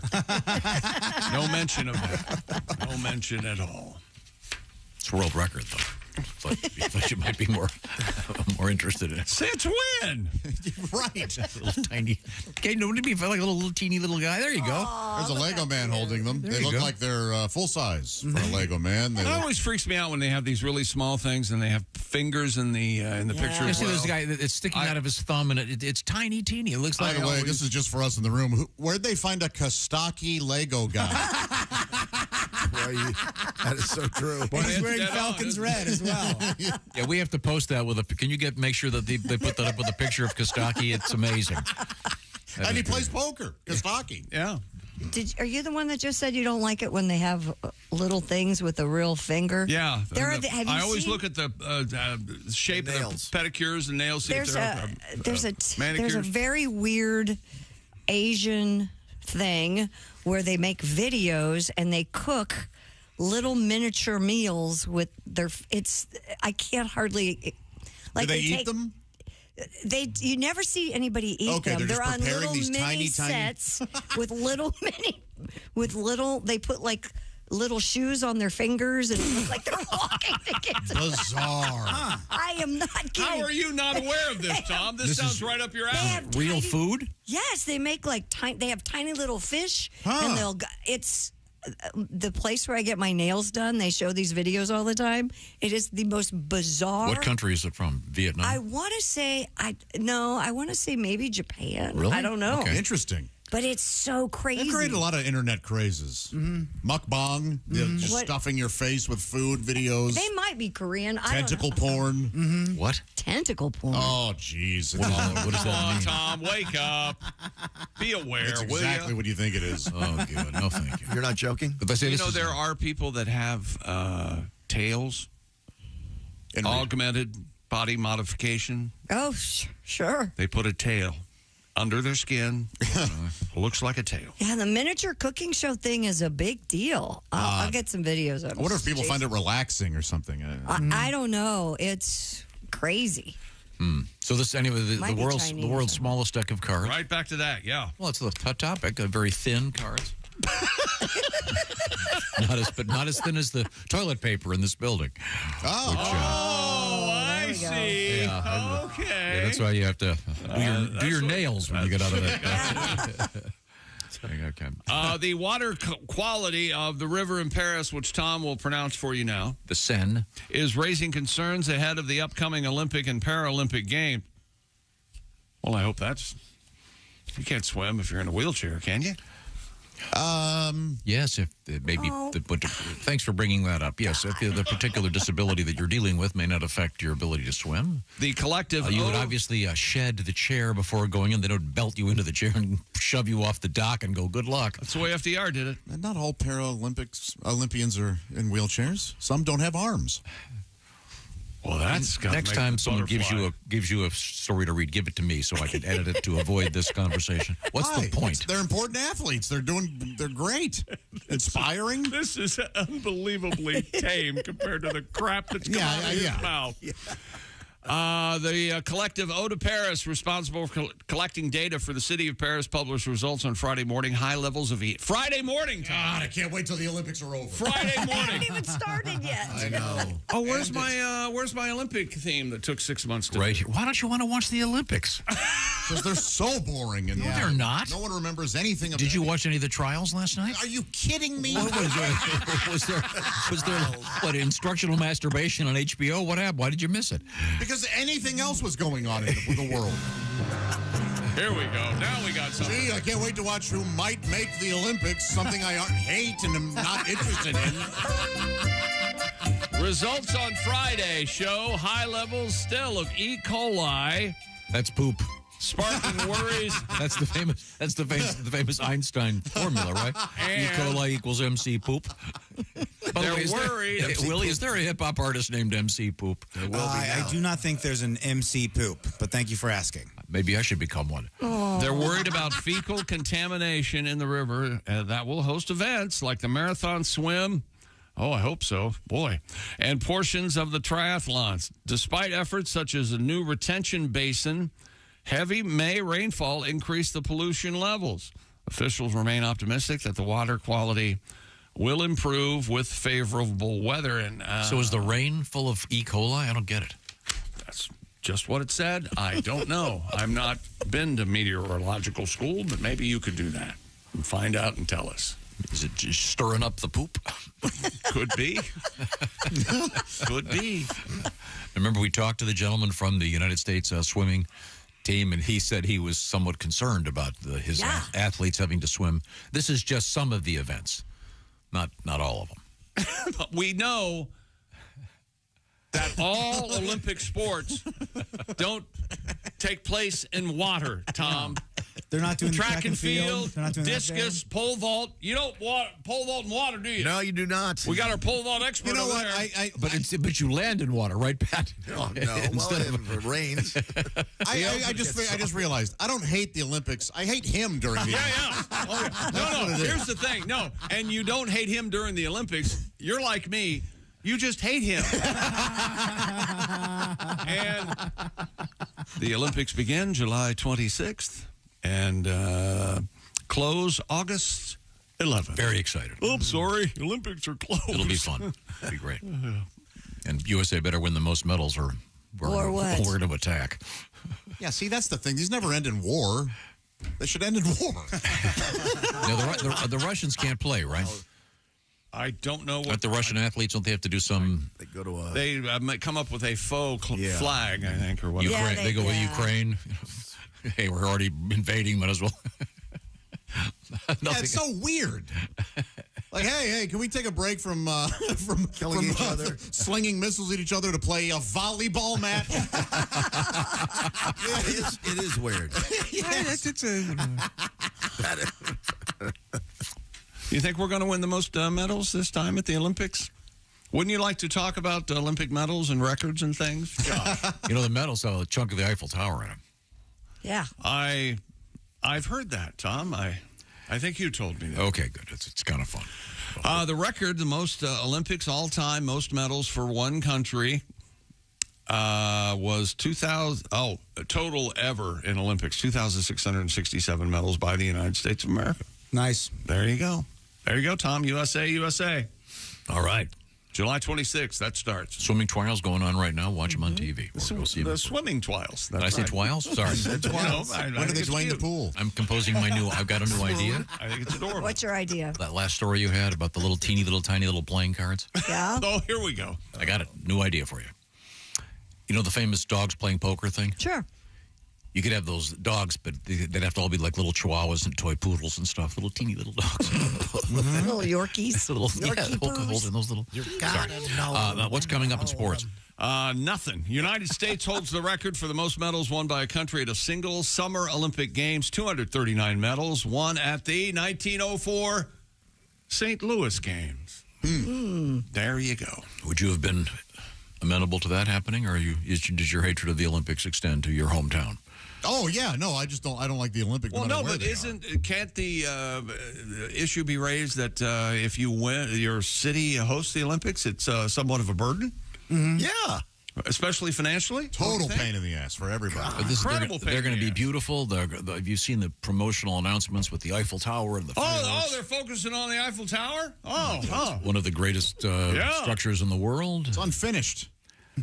Not a piece of drywall on that. Exactly. So They forgot the stucco. Yeah. What the hell? Can't we Close Photoshop? that baby in. Can't we Photoshop that, make it look like an apartment building with drywall on it? It's the skeleton of a building. Yes, right, it's half done. Finished. You Philistine. I can tell you this: it's not plumbed. I know that. No. It's not on the level. There isn't? There's an elevator. Well, I think there's a restaurant. So they gotta have a bathroom. You're telling me the restaurant, they have no water? No, they have to have water. No, they crap in the sin. Oh. The elevator. Wow. Sucks. I mean, you have to do it from way up high? That's right. Yeah. That's got to be fun watching your that. best. Oh, look out. There's a breeze. I think he hit Frenchie over there, put out his cigarette. Frenchie. Everywhere I look, I see Frenchie. Oh, yeah. And that's our, July 26th. That's our Olympic update. You're welcome. Coming up in news, Christy Lee. Coming days up, out is that? Oh. we have a former mayor caught with his pants down. We have a couple of stories from the world of amusement parks, one involving Cedar Point and the other one involving people upside down. And then we have an update on the pot situation in Martha's Vineyard. You recall last week. Good to know. This is the Bob and Tom Show. Just got to get a hold of us. Call, fax, mail.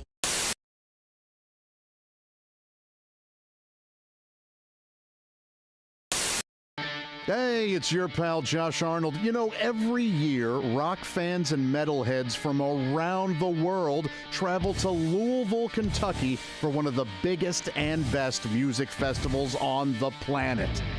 Louder Than Life.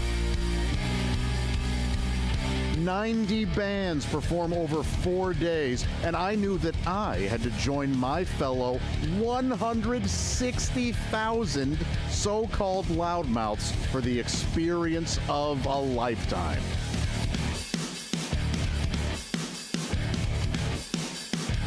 Louder than life. You know, one of the best things about these festivals is the people watching. The folks here are amazing. They're wonderful. They're freaks. They're lunatics, They're weirdos, and so am I. I am excited to talk to a few of these folks right now. Hey, I'm here with Dustin. Dustin, tell me, who are you here to see? Hey, I'm here with Jerry. Jerry, who are you here to see? Having a killer time. As you can hear, the show is going on.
You know what I miss? I haven't been in a mosh pit in like 20 years. I don't see one going on. Maybe I'll just start one. All right, I'll start a mosh pit. It's these guys.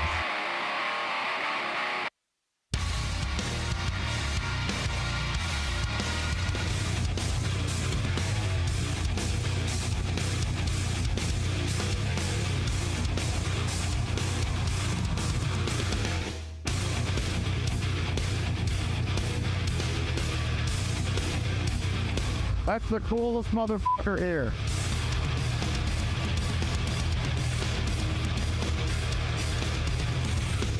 Hey, I'll be right back. All right, good. Where did I go? Where did I go? Where could I be? Where did I go? There I am, crowd surfing now. Look at me, right in the crowd. Look at me, woo! I'm riding on the crowd, they're passing me along. Oops, I almost hit that gal, did you see? Surfing on the crowd. Earlier, there was a wheelchair guy. Did you see him? That was pretty cool. Surfing on the crowd. I bet some people were mad they had to lift all of my weight. Oh, it's against the rules, but I don't care. I'm surfing on the crowd. You've got the point. We probably could have cut this already. Oh, I almost fell. Did you see that? Almost dropped me. Did you see that? Almost fell right to the ground. Because I'm surfing.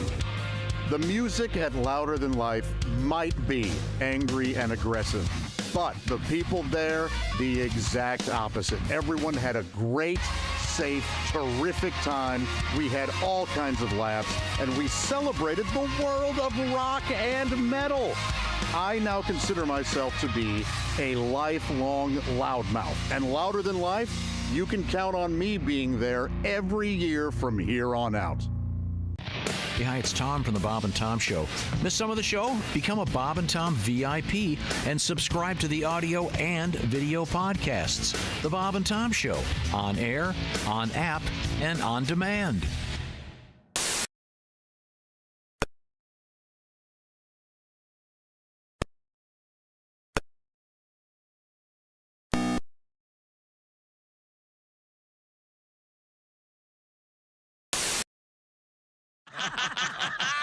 Right in front of you here, you moron.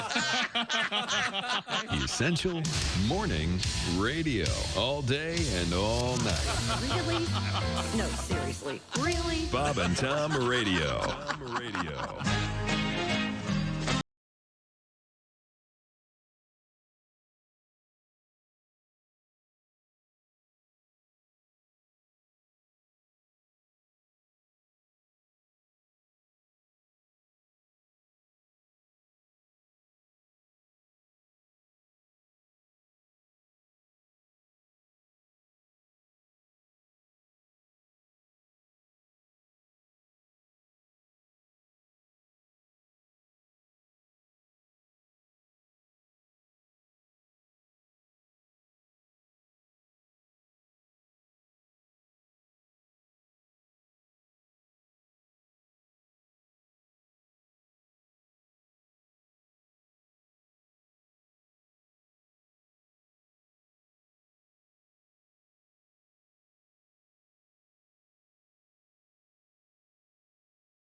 Good morning. Welcome back to the Bob and Tom Show. We're all here. Christy and Pat, Willie and Josh.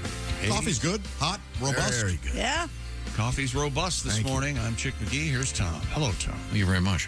Christy Lee, of course, at the Silac Insurance I wouldn't want to be anywhere else. news desk. We're going to check back in with Christy momentarily, but right now, I think that's sports. We had a huge request. Here we go. On Friday. Yeah.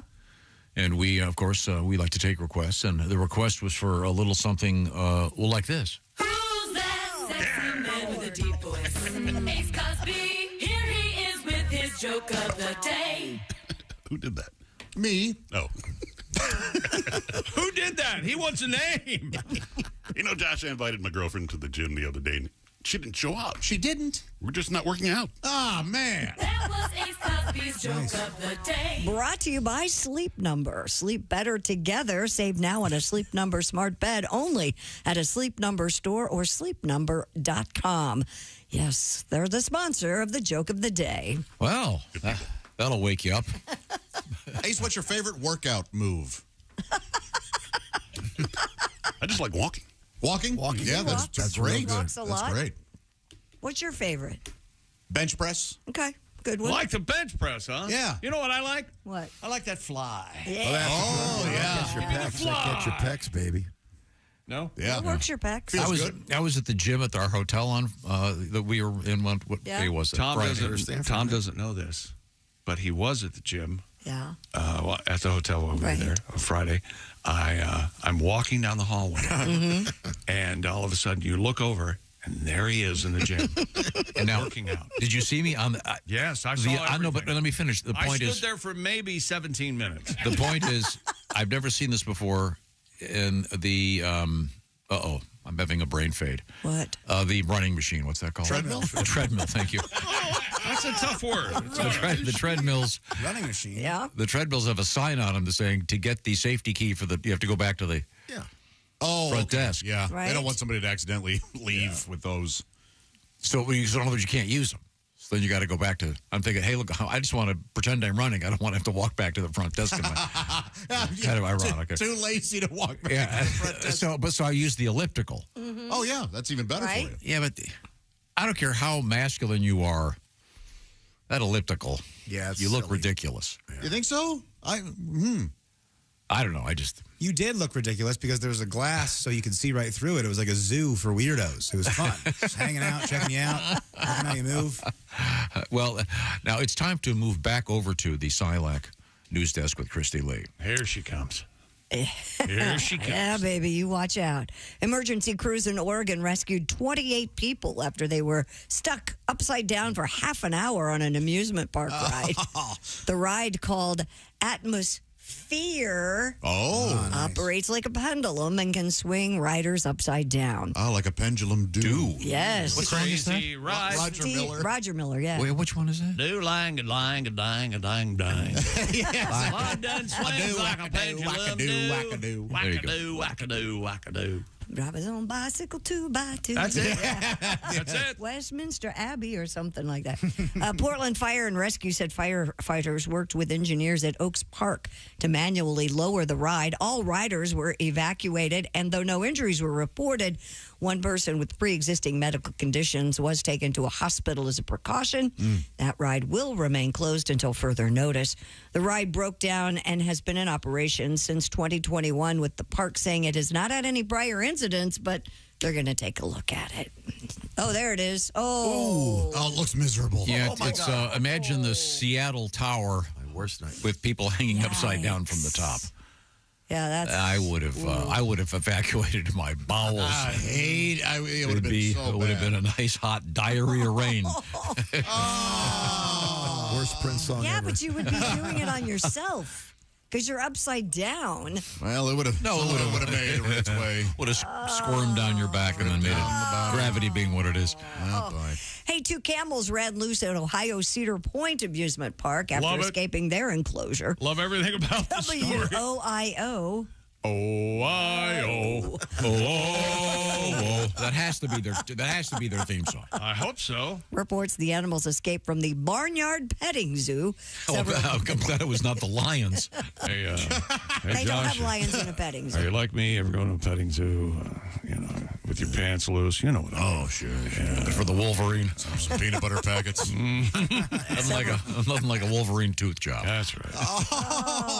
Several videos of the camels have gone viral with clips showing the bear strolling across the park and approaching visitors. Hey, how you doing? According to USA Today, the animals were soon corralled with no injuries reported during their brief escape. I got them. They were the 2 guys were trying to guess their weight. The camels wanted to win a T-shirt. I love Cedar Point. I do too. They It's have the great best. rides. They got rid of that dragster though, right?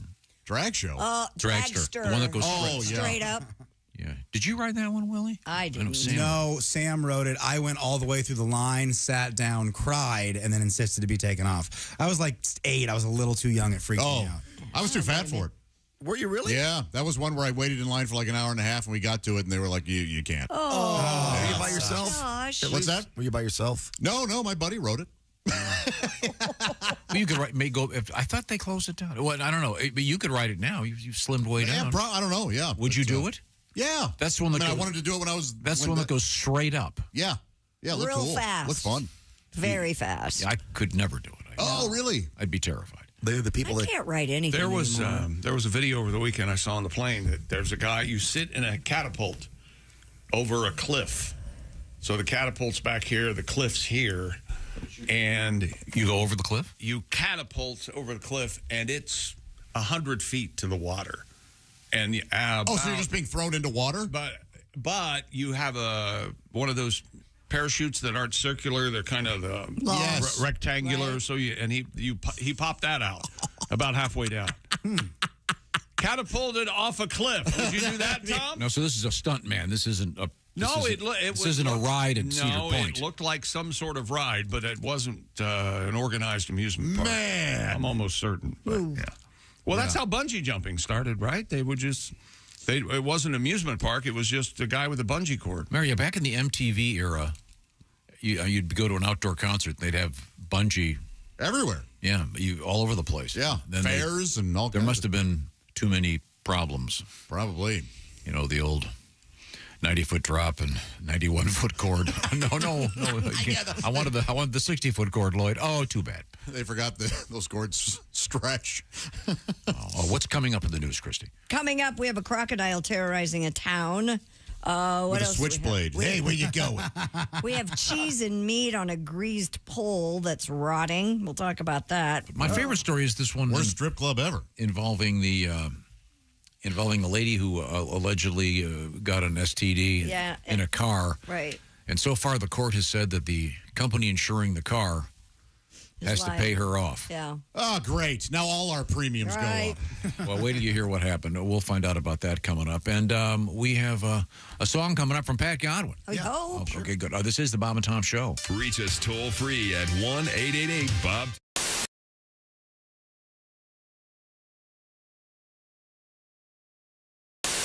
I can't help but notice, sir, you're wearing extremely tight, what are those called?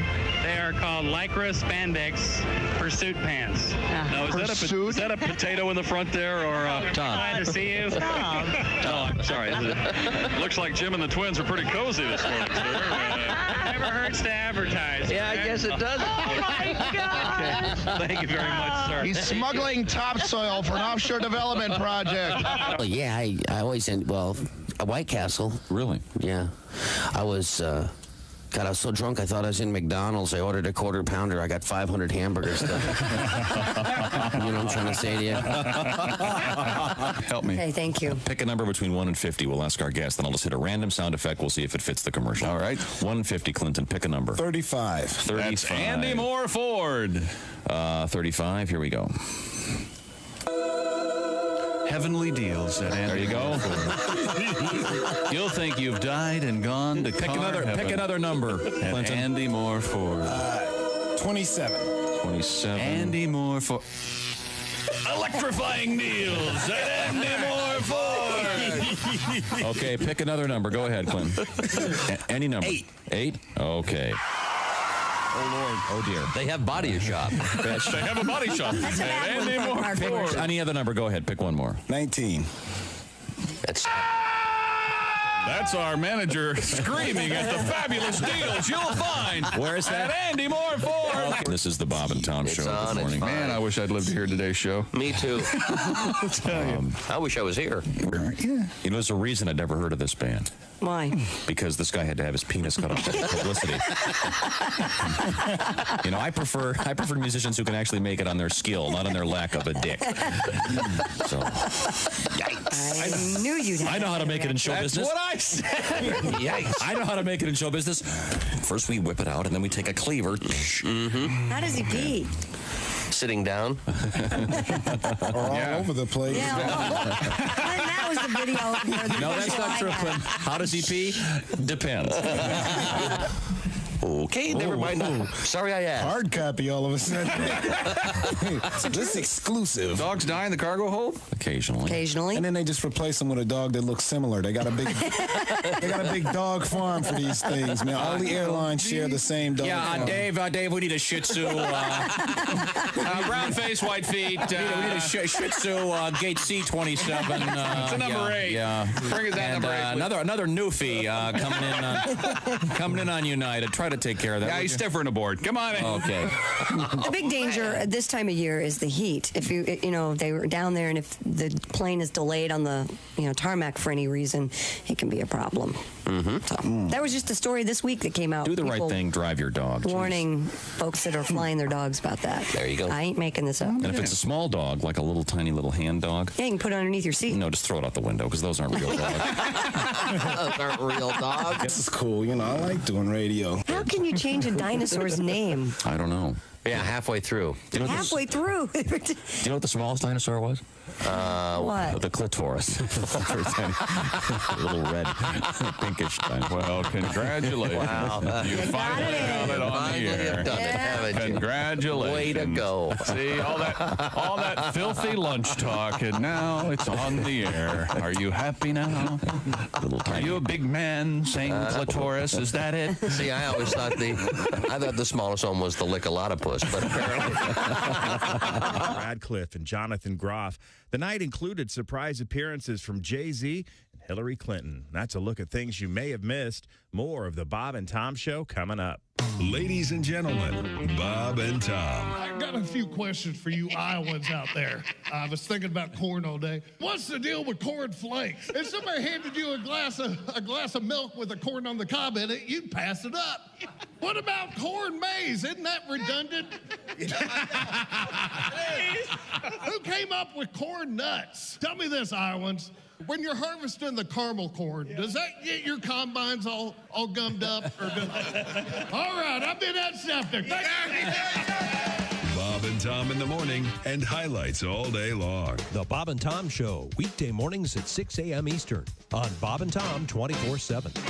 Introducing Evasive, the cologne. Is it a cologne for men? Oh, yes, but not ordinary men. Evasive. Evasive. It's the cologne for congressmen. What's it smell like? It's a tantalizing aroma that tickles the senses. Evasive. Okay, but what's it smell like? It's a blend of scents that brings out the man. What's it smell like? Evasive. Evasive. It's a delicate taste of odors derived from the delicious mixture of fine fragrances. All right, come on. What's it smell like? Is it a musk? Is it an aftershave? Evasive. Let me answer your question with another question, and that is, what's best for the American people? What does that have to do with how it smells? What is the definition of the word smell, anyway? So you're not going to tell me what it smells like? You keep asking me what it smells like. Well, I'm trying to answer you, but you won't let me. My God, you still haven't answered me. Evasive. Evasive. The cologne for congressmen. Evasive. The cologne for congressmen. Bottled in Washington, D.C. Evasive. Evasive. When you want answers, we've got questions. Bob and Tom. 24/7. Oh, yeah. Yeah. You just ruined it. Announcing the latest in GPS, in-car information systems. Turn right. Okay, this is your street. This system employs the golden voice of media darling Chick McGee. Now proceed to your address. Pull in the driveway and park the car. Chick takes you every step of the way. Now, walk up the steps. Open the door. Go up the hallway. Turn right. There's the couch. Okay. Lay down. Yes. Introducing NapQuest. What a day I'm having. I'm exhausted. NapQuest with Chick McGee.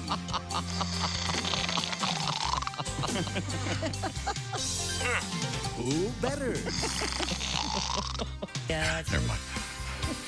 Hey, welcome back to the Bob and Tom Show. Christy Lee at the Silac News Desk. Hello. There's Pat Godwin in the performance room. Hey, Chick. Got to get a song out of him. Right? Ready to go. There's Willie Griswold.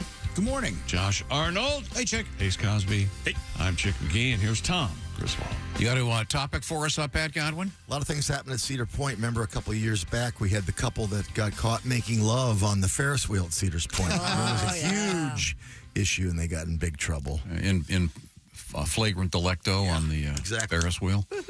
I got a song by. Okay. Here we go. Headed to Ohio, going to Cedar Point. On the way in the car, we smoke a joint. You got no bra on, and I can see your headlights. Hopped on the blue streak, I'm so turned on. Maybe we should do it in the parking lot, or get on a ride where no one can see us. Do me, mama, on the Ferris wheel. Do me, mama, let me cop a feel. Hey, mama, do me. Other riders are traumatized. Cops are waiting at the end of the ride. But here, mama, do me. Do me, mama, on the Ferris wheel.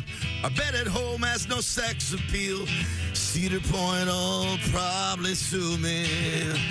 One last time, baby. Hey, mama, do me. Mama, do me. That's a silly. Now, I happen to know that Josh here is not a Ferris wheel fan. No, those bother me. I can do high roller coasters and stuff like that, but Ferris wheels make me nervous. Why is it? Because you're stuck up there for a while? I think so. Yeah. I'm not too sure, but they give me the heebie-jeebies. Even if you're in like a big cage? I mean, yeah, for sure, yeah. Okay. Yeah. If you could do it privately, I don't like the sort of deboarding experience. You have to wait for everyone individually. Oh, yeah. If it was just you on there, they could take you up, take you right off. Would that be fun? No, I'd still be nervous, yeah. But that's not going to keep me from doing like the eye in the sky in London and stuff. Because the views are just so incredible. That's that's the biggest Ferris wheel in the world, isn't it? But I'll be nervous, but, you know, you get over it. It's very, the rotation's very slow. But it's nice. They have if you buy a package, you have champagne and a piano player. Really? But you just got to hope that the piano player's in the little cabin in front of you. The trouble was they have to keep the piano level. Because you can't go upside down and play the piano. It's impossible. Oh, the eye in the sky goes upside down when you sit in it? No. It actually, it kind of clicks as you go around. So it kind of sort of stays level all the time. And it's enclosed in glass Plexa, whatever it is. Pretty amazing. Yeah. That's Pretty cool. what they did to the one at the Navy Pier. They made them all enclosed now. The capsules. I did that one. Yeah. But they scare me. Okay, let's go back to the SILAC news desk with Christy Lee. The Missouri Court of Appeals has ruled that an auto insurance company must pay a woman who caught an STD from her former partner in his car. Last week, a federal appeals court heard arguments over whether the Geico car insurer should pay out benefits to the woman. She claims her partner, a Mr. Martin Bronner, negligently infected her with HPV after they had sex in his 2014 Hyundai Genesis. 2014, huh? Nice. She claims Bronner was aware he had HPV, but neglected to inform her before they had unprotected sex, resulting in past and future medical expenses and mental and physical pain and suffering, according to court documents. Geico refused to pay the claim, arguing that the injury did not occur in the quote-unquote normal use of the automobile. No. And a court sided with the lady? Yeah. All right, first off, every guy has HPV. Ladies, you're going to have to deal with it. Second. Thank you, doctor. We all do. A lot of people have HPV. Because we can't, I'm saying that. I honestly don't know if I have it. But what is it? It doesn't have anything to do with the automobile. No, not at all. She could have gotten it anywhere. Yeah. Why would Geico have any responsibility? That's And like, how could they can she sue the mattress company or the hotel where she got it? Right. How can they prove that she got it in the car? Maybe they had unprotected sex the day before in his house. It doesn't make any sense. Maybe she got it off a bicycle seat. Maybe. You don't know. I just want to see that Geico gecko putting a condom on a banana in their commercial now. All right, ladies, here's what you're going to have to do to not get the clap. Is that your British accent? It's a British. He's not an old man. So is it stupid or British? I'm not sure. They got a different one now. Oh, they do. So is your point, Josh, that now all of our insurance premiums are going up Yes. because of this? Thanks. How could this possibly have gone through It the doesn't court make any system? sense. Doesn't. I thought, isn't there still no test for guys to find out if they have HPV? I don't know. Is that true? That's what I'd heard, that a guy cannot get tested to see if he has it. I know there's a vaccine for it now for guys, but And I don't know if you girls. can test for it. There's an HPV vaccine for girls, too. So if she'd gotten it in the guy's apartment, would the renter's insurance cover it? Well, that's what I'm Where saying. does this end? Yeah. Yeah, this doesn't make any sense. We're missing a piece. Mm-hmm. Do you think? Well, probably not. Some crazy court. Well, it was in a car. Maybe her vagina got whiplash. Perhaps. Whiplash. Whiplash. That's a thing, isn't it? Whiplash. Vaginal whiplash? Not, Pee not whip. there, I don't think. No, maybe you might get a cramp, I bet. Vaginal whiplash sounds like a Not like a cramp. nice right? night at a cheap hotel. You know, muscle cramp. Hey, the former mayor of Rio de Janeiro was caught logging into a virtual city council meeting with his pants down while on the toilet. Videos shared online show Mayor Cesar Maya joining the Zoom meeting with other councilors from his bathroom. Did we really expect How does this- anything else from the mayor of Rio de Janeiro? Yeah. The 78-year-old, whose pants were around his ankles, appeared to quickly realize his mistake and brought the camera up to his face. According to Metro Online, Pablo Melo, the counselor leading the session, suggested Maya turn his camera off while trying to stifle his laughter. Talk about logging in. Why would you even have your computer in the bathroom with you? Maybe he was on his phone. He's on his phone. He's just doing. You've done those Zoom calls on your phone. Very rarely. And who hasn't taken a dump on company time, huh? Well, hang on a second. What are you talking about now? The guy, he's running a city council meeting, right? Yeah. So He's a mayor. doing a sit down. How is anybody going to know unless he's holding his phone the wrong way? Have you ever been on the doing like a FaceTime call, Christy, and been on the loo, if you will? No, I don't even use the phone when I'm on the bathroom. What if you were in the bathroom and you got an important call? It was a FaceTime call. They can call me back. Mm-hmm. My phone usually isn't in the room with me, so I wouldn't know anyway. You take a FaceTime call on the pot? I've witnessed many things.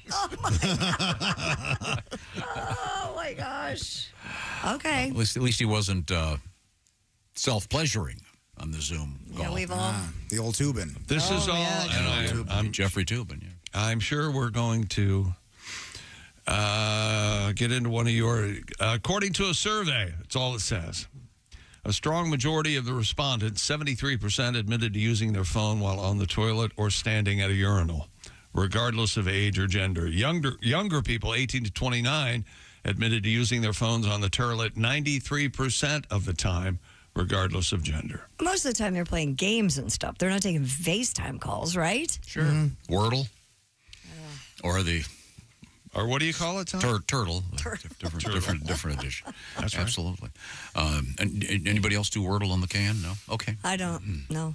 Police in Texas say a lifeless body found in an abandoned Porsche turned out to be a sex doll. A concerned tow truck worker called 911 after spotting what appeared to be a body wrapped in blankets in the abandoned car's passenger seat. Police responded to the scene in Vidor, Texas, and noted that the car's passenger door had an interior padlock on it. That's weird. Yeah, it is. In a Porsche? Yeah, after getting a search warrant, officers entered the vehicle and discovered the victim was a full-size, realistic sex doll known as one of those real dolls, like in the movie Lars and the Real Doll. The adult mannequin was dressed in clothing and was wearing 2 hats as well as a pair of sunglasses. 2 hats? I'm glad the guy took the time and trouble to dress her up. Why would you padlock the door? Otherwise, someone's going to get your sex doll. You got to protect that thing. How do you padlock a door from inside a car and then get out? Okay, I don't know. That's the passenger door. Just the passenger door. Oh, the passenger door was Had padlocked? an interior padlock on it. Well, she could... Oh, this is... You get know out what of the this is. driver's side. Yeah. This is a possessed doll. Absolutely. That's the only reason you would padlock a door from the inside. Okay. That where she's sitting. This is a possessed doll. Don't mess with it. What is it? Oh, I see. You're just asking for trouble. This is a horror movie. No, This is the beginning of a horror. if that were a dog, they break the window, right? If that were a dog, probably. Yeah, if the police come upon a dog in a hot car, don't they just bust the glass open? Let the doggy out? I hope. Yeah. But if it's a woman, well, I don't know. Did they think she was dead? It Yes, he said did, yeah. lifeless. Yeah. Okay. All right. Yeah. Coming up, we have a giant penis on Mars, possibly. Really? Yeah. What the hell's that doing up there? Hope it's an American. That's all. One of those Ruskies up there. We have a singer suing a hospital because they didn't believe he was actually in the Four Tops. I saw this story last week. That's so silly. It is it's terrifying and sad and. Yeah, there's more to that one than they're telling you, I think. But we'll find out which one of the Four Tops it was. Not one of the originals, I'm guessing. But right now, this portion of the Bob and Tom Show is brought to you by the best way to listen to the Four Tops or any other great music, and that is with Raycon earbuds. Now is the best time to get yourself a pair of Raycons because they have just launched their upgraded model of their best-selling everyday earbuds. With Raycon's everyday earbuds, you also get active noise cancellation plus new gel tips with an ergonomic design for that perfect fit, multi-point connectivity that lets you, the romance feature that lets you pair with 2 devices at once, and quick charge function and weatherproof. We got the everyday earbuds in brand new colors here at the Bob and Tom Show. Chrissy got the blush violet. I got the forest green, and Tom got the royal blue because he is king.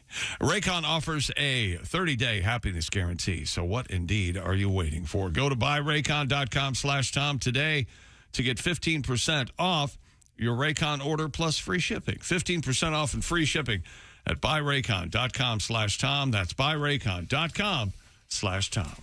They're the best. Read the reviews. People love them. Coming up, it's going to be Greg Warren and the Warren Report. This is the Bob and Tom Show.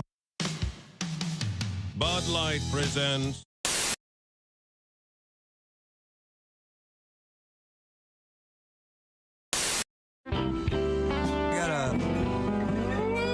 Slide guitar. I wrote a song a long time ago called "The Lifelong Tiger Fan Blues." I know the Cubs have issues, but the Tigers have had for a long time. And I wrote it when we were like 0 for 19 years, and then we got good in 2006. But then this particular season, 2010 here, we were great, and then we went off the cliff. So I rewrote it about a week ago.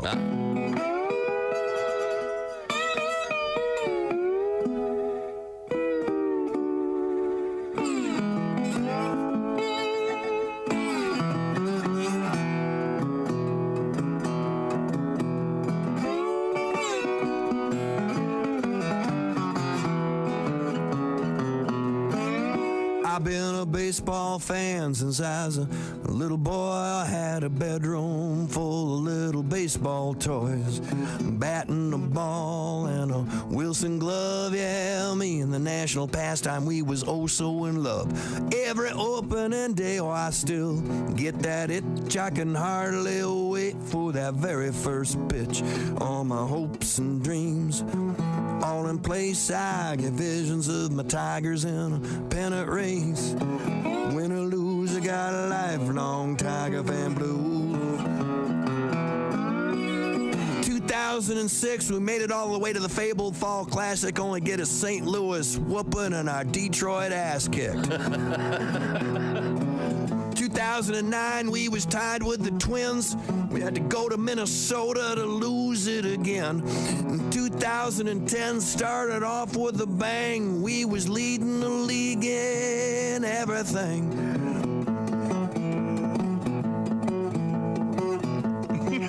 Hang on. It's for you. Oh, but come the All-Star break, our season's done. Our goose is cooked, oh, they're setting our sun. Win or lose, I get a lifelong Tiger fan blues. Bring back K-Line, bring back Cash, bring back Greenberg, and all them homers he'd smash. Mickey Cochran, Schoolboy Rowe, Ty Cobb, and Rocky Colavito. Win or lose, got a lifelong Tiger fan blues.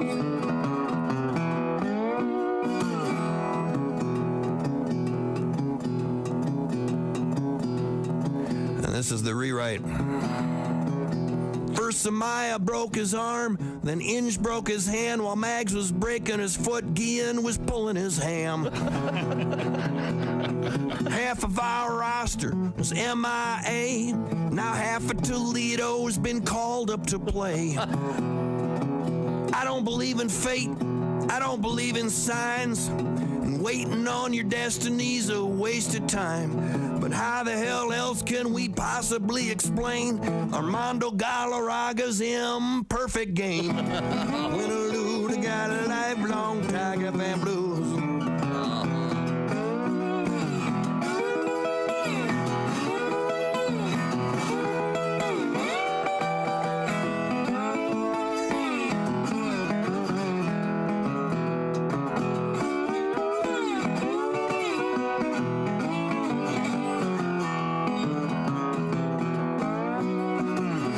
Life ain't fair, nice guys finish last. You can't have a future if you don't have a past. Yet still I hope, still I pray, another World Series gonna come my way. But folks, mark my words and learn this lesson. Cut your losses and count your blessings. Or just like me, you're gonna end up crying while spending Sunday afternoons with the Detroit Lions. I got a lifelong Tiger fan blues.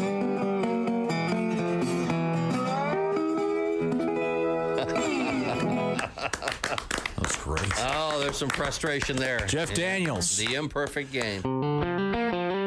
Hi, this is Pat Godwin from the Bob and Tom Show. Thanks for watching this morning's show.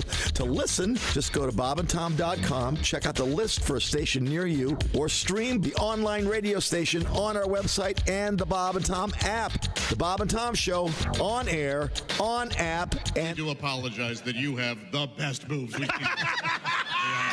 They're very good. I can't help what God gifted you with. Now, how old is young Keaton? He is 2. Oh. Oh, the terrible twos. You know, speaking of 2, you have 2 boobs. Yeah. Nothing terrible about those. No. They will knock stuff over. Oh, yeah. Those will. I'm just going to ask, can I bongo them? All she can say is no. You know what I mean? Bob and Tom in the morning and highlights all day long. The Bob and Tom Show, weekday mornings at 6 a.m. Eastern on Bob and Tom 24/7. Hey, Alexa, how can someone listen to Bob and Tom Radio on a smart speaker? Just say, Alexa, play Bob and Tom Radio on TuneIn. TuneIn? Correct. Alexa, play Bob and Tom Radio on TuneIn. 24/7? All day, every day. Hey, welcome back to the Bob and Tom Show. Hello, Tom. Hello, Chick McGee. How Had a are great you? time over the weekend. Hello to everybody who came out to see us. Oh, yeah. Huge turnout in Osceola, Iowa. Beautiful country. Had a great evening. And, Pat, you were spectacular is the word I'm looking for. Easy, big time. What? Put a bug in my mouth. All you guys were great. Willie G, and Jeff Oskey and Josh. Did anyone else swallow a bug? Just Tom, or? I performed in them, but I didn't swallow them. Yeah. I think you were the only They were casualty. swarming up there. I indeed swallowed one as I ran up there. Josh and I had a comedy bit worked up where he was complaining about the first thing he did when he got up on stage was you were complaining that you didn't have a stool up there. So I did the old Jerry Lewis bit when he does when he did stand up. From off stage, you see a stool being thrown onto the stage. I did that too. Did you saw a woman in half? I did not saw a woman in half. I was visited by sheriff's deputies in Iowa. Okay. They were standing right there. They were standing right there saying you can't, you're not sawing a woman. Oh, I'm sorry. They were armed. Right Next now, there we go. We're trying to hook up with comedian Greg Warren, and we have made the hookup. There he is. Hey, Greg, how are you? Hey, guys, how you doing? Great. Chick, I'm sorry I missed that stool bit, man. Oh, it's hilarious. You know that sounds the one awesome. You know the one I'm talking about. It's fantastic. Oh, yeah. I would have loved it. Yep. Greg, this is your segment known as the Warren Report. You seem to be a little bit slow. Yeah. Maybe I am, or maybe it's a connection. I don't know. It could be either. But today's topic is Alexander Graham Bell. Oh, okay. Now I understand that he was that was the Bell Telephone Company. Of course, is Alexander Graham Bell. You're right, Chick. Yeah. You are right about that. Is that the only reason it would ring? Is that why they used a bell? If it would have been Alexander Horn, would instead of? Oh, sorry. Would have been older. That's really interesting. I spent a lot of time with this subject, and it never occurred to me. That's the phone rings. Yeah. Bell. Yeah, that's brilliant stuff, guys. You're welcome. Yeah, you were there at the creation. Alexander, he was born Alexander Bell. He did not have a middle name until his 11th year. For his birthday, they gave him a middle name. Whoa. That was his birthday present. Nice. If I was 11 and I had any input into my middle name, I would have been Greg Pizza Warren, or Greg Ozzie Smith Warren, or Greg Aquaman Warren. I think this would have been. But yeah, Alexander Graham Bell. His mother was deaf. She could only hear through an ear trumpet, and honestly, those were like legit things. They were so crazy. What is that? Yeah, just so you guys are clear, an ear trumpet is it's not an instrument that you play out of your ear. Just so you guys, it's not like it's like a megaphone but reverse. Yes. And Christy's right. This is why. But it's shaped exactly like a megaphone. But this is why you cup your hand, like Christy Right. was saying, and that because that helps you. Sure does. But it's got to be awkward carrying her big one around all the time. It's like you're a cheerleader in the 20s. You know. Yes. If you were particularly hard of hearing, you carried around an ear tuba.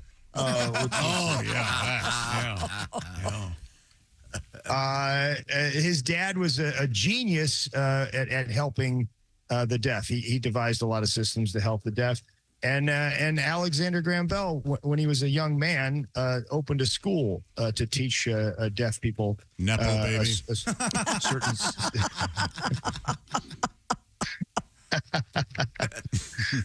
But he got into inventing stuff. He was actually good at inventing stuff as a kid.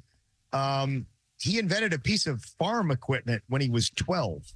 Wow. And don't call it a farm equipment. It was a hoe. Okay. No, it was much more advanced than that, Chick. It was something to do with wheat. It better be a thresher or something like that. It was some kind of a thresher, Chick. It was, and he was not a good student, which I think must have been interesting. He was like, son, you got a D in math. Well, I doubled your wheat production this year. How's that for math?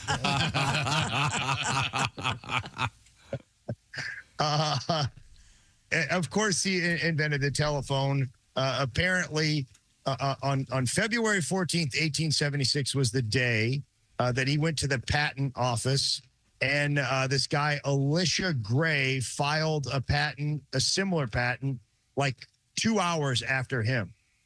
And a month later, on March 10th, he called his partner, Thomas Watson. Tom, do you know what he said? Come here, Watson, I need you, or something? Yes. Yeah, he said, Mr. Watson, come here, I need you. I thought it was, come here, Watson, I want you. No, it's I need you, chick. That's. I thought it was I want you to want me. Yeah, it was his part. But that was Rick Nielsen, I believe. Oh, yeah, I want you to want me, and then I said, that was in Rockford, Illinois. Yeah, he said, Mr. Watson, come here, I need you, at which point I'm pretty sure Mr. Watson said, Mr. Watson, come here. Okay. Yeah. But that's not we don't have that one recorded though, right? No, we don't have that one. That was the Edison thing where he recorded the thing. Murray had a little lamb. Yeah. Yeah. That's another famous. Oh, I don't know if Greg's heard this. Have you? Do you have that available? Yeah, well, I think I can dig that up, Okay. Greg. You continue with. Right. This is it. Here we go. This is the first recording of Edison. Greg, listen carefully because the one they play at the Smithsonian is not the real one. Here we go. It's amazing you guys have this. Words I spoke in the original phono. Mary had a tight little and everywhere that Mary went, I would get a visa back. No. Did you hear that okay, Tom? Greg? Hey, Thomas, you got to go with what we wrote, man. Stick to the script. That is not going to play in Peoria. He was very proud of his ability to ad lib. You know that. Yeah. Filthy man. You stick to the script, Tom. Okay. Sorry. No. He offered to sell the invention to Western Union for $100,000. The Western Union president laughed at him and said it was a toy. Later, the Western Union president said if he could get it for $25 million, it would be a bargain. Ooh. Wow. I always feel bad for these guys that didn't buy the thing that they were supposed to buy, and it became a giant invention. You know, they're probably like, well, you know what? I also turned down stock. We were supposed to acquire Falstaff beer, and I said that was a bad idea, and it was. So yeah. Sometimes we don't hear about the ones where they passed, thankfully. And that punk Bill Gates said, "This is going to fly." Man, he faced a lot of patent challenges. Over 500 patent challenges. 5 of them made it to the Supreme Court, but they always ruled in Alexander Graham Bell's favor. He invented all kinds of stuff. I thought this was interesting. You know, James Garfield, the president, was shot in the back. Mm-hmm. They brought Bell up there because they were trying to find where the bullet was, and he had devised basically the first metal detector. Wow. It was thrown off by the bed springs, and the doctor had the wrong side of Garfield. He basically said the bullet was on the right side and was actually on the left side, so they were not able to save Garfield. But he did develop the first sort of metal detector. I wonder how long after Garfield died were they like, you guys want to go on the beach and find some dimes?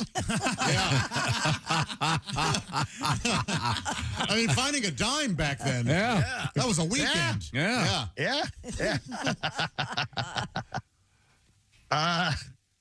Man, this guy invented all kinds of stuff. It was not just the phone, man. He experimented with genetics. He helped out Helen Keller. He found a device to find icebergs. He built the world's fastest speedboat at the time, a hydrofoil. You guys ever seen pictures of Alexander Graham Bell? No. Well, he was an old gray-haired guy, wasn't he? Big beard. Doesn't look big beard, right? Yeah. He doesn't look much like a boat guy, does he? No, he does not. A speedboat guy, Christy? I agree. No. Yeah, man, I'm meeting Alex down at mile marker 9. And we're picking up these broads, and we're going to go to Party Cove. Hey, we're going to gig, brother. Yeah. Upon his death, every phone in the United States was, and indeed North America, was silenced for a short period to honor Alexander Graham Bell. Aw. That's annoying. That's a lot of juice right there. Aw. You know those. Somebody's like, Grace, the phone's down. Call the phone company. No, sir. It's actually Alexander Graham Bell died. They're just doing. Oh, is that what they're doing? Huh? That's a hell of a way to honor the guy, huh? Just screw everybody that bought his invention. That's the best way to do it. Yeah. You know when Franklin kicked off, they didn't shut down the grid. Yeah. When Ford died, I didn't slam on my brakes. I'll tell you this, Grace. Bell's not dead. This is just another excuse from the phone company. You keep calling them.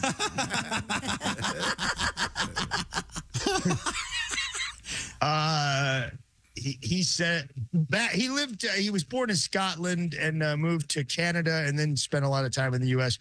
But at one point, he moved back to Canada, and he was walking down Main Street, and he looked into the newspaper office, and the editor was messing with the phone. The phone wasn't working. Bell just walks in, unscrews the phone. There's a fly in there. He blows it out, screws it back, and hands it to the guy, and it works. The guy's like, how did you know how to do that? He goes, because I am the inventor of that piece of equipment, which is the most baller move I've ever heard of. Yeah. He had some pretty cool quotes. He said, when one door closes, another door opens, but so often we look so long and so regretfully upon the closed door that we do not see the ones which open for us. A little fatty. I'm glad they trimmed it down to just those first words. Yeah. I like this one. Great discoveries and improvements invariably involve the cooperation of many minds. I have this posted on my wall, and every time Tom interrupts me during these reports, I remind myself that it takes a team, you know? I'm not going to interrupt you if that's what you're thinking. I'm looking at pictures of speedboats. I know you are. You're not listening to anything. Well, I think, Greg, the first thing you need to realize is that if you realize Tom isn't listening to you, the last thing you want to do is ask him, what are you doing right now? Why aren't you listening to me? Because he will say, stop looking at me! Live on the air. So be careful, Greg. Be very, very careful. You're welcome. I appreciate the tip. Yeah. He married one of his deaf students, actually, Mabel. Carling Black Label Mabel, right? Oh, Mabel Black Label. Hey, Mabel Black Label. Okay. I'm not so sure that was her, but Mabel's old man didn't think that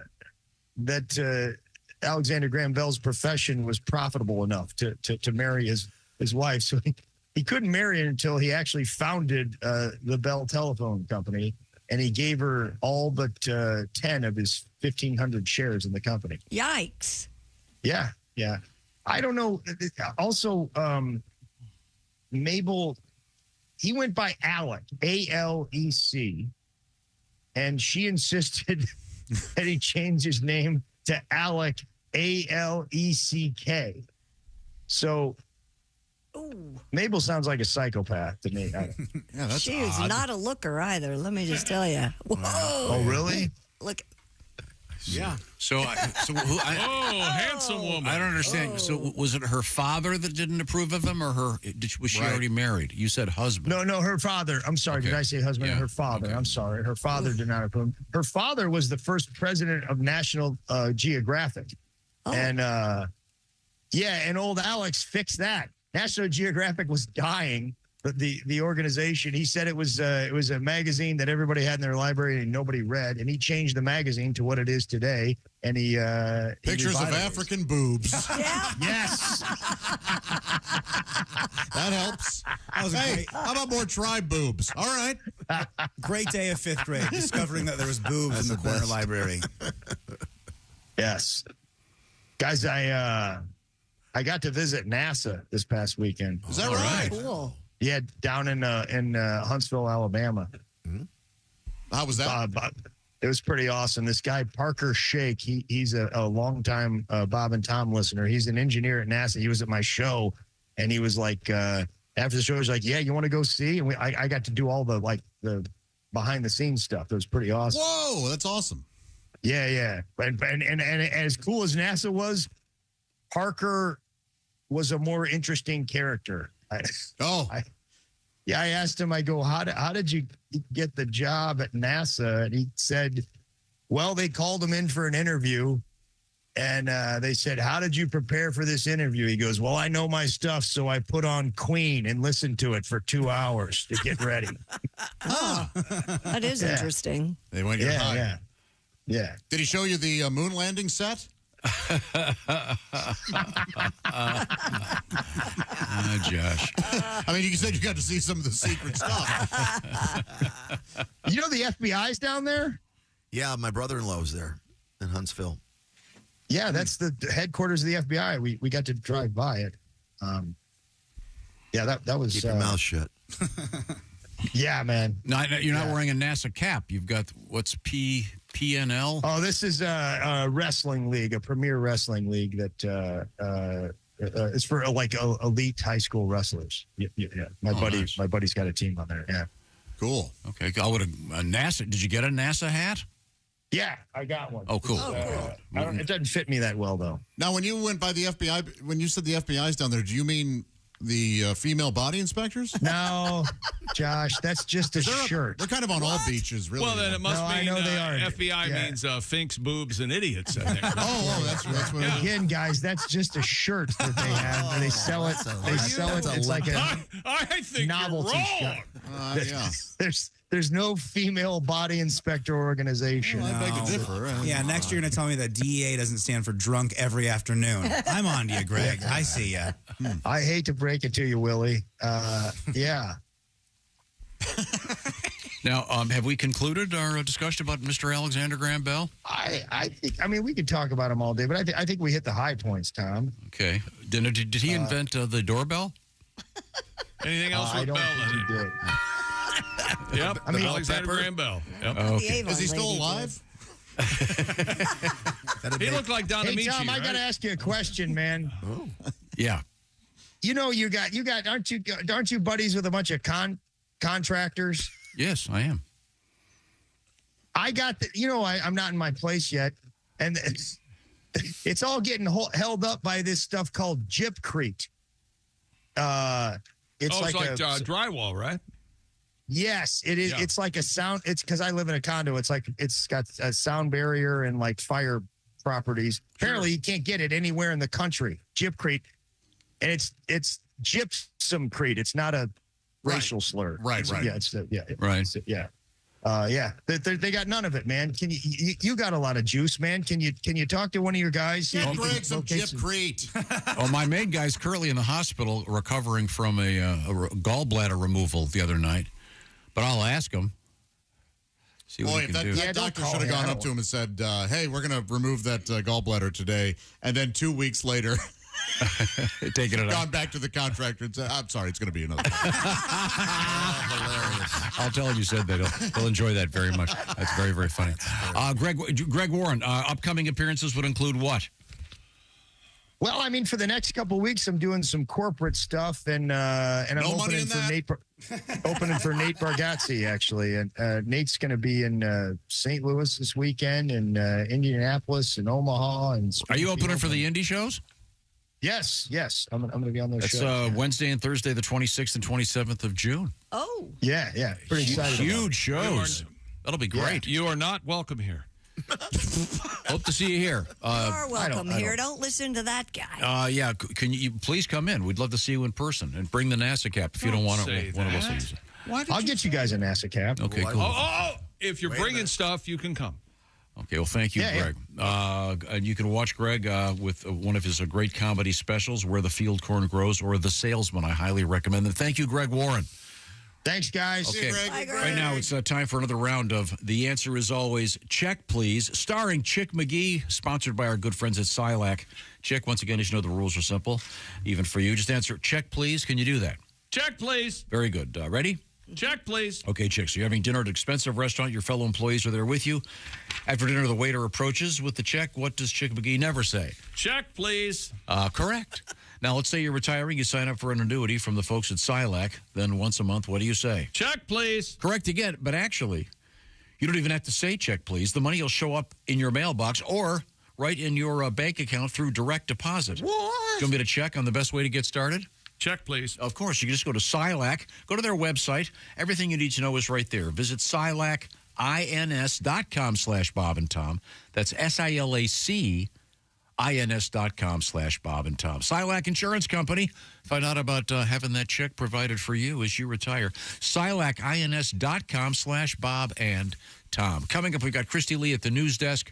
We have interesting news in the world of marijuana. Someone who's got a bunch of stuff in her brassiere. And we have NASA in the news. Oh, I good. just We got mentioned NASA. Okay, cool. This is the Bob and Tom Show. Add to or continue the conversation. Check out the Bob and Tom Show.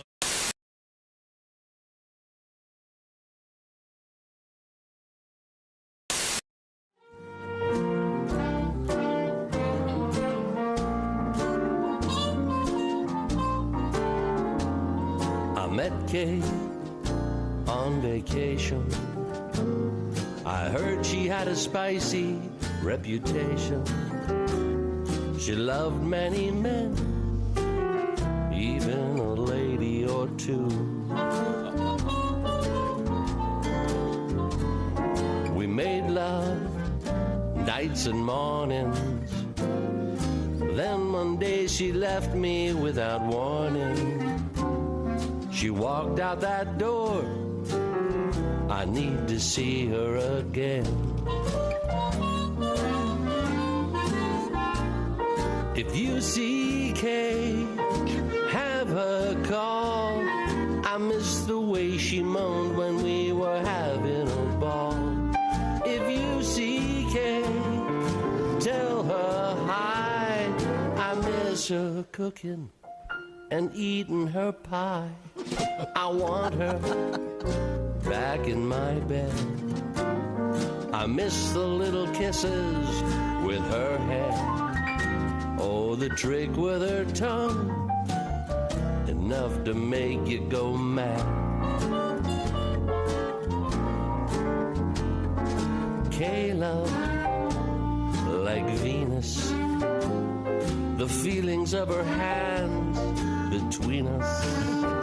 She's the queen of the ball. I need to see her again. If you see Kay, have her right. I miss the way she wiggled under me each night. If you see Kay, let her know I miss her lips and to feel her below.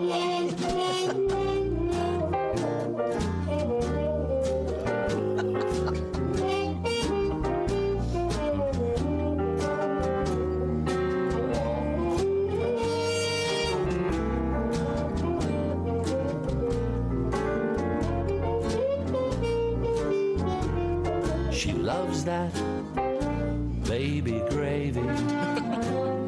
She had her share of seamen in the Navy. If you see Kay, I miss her. If you see Kay, I wanna kiss her. If you see Kay, I need to meet her again. I miss you, Kay.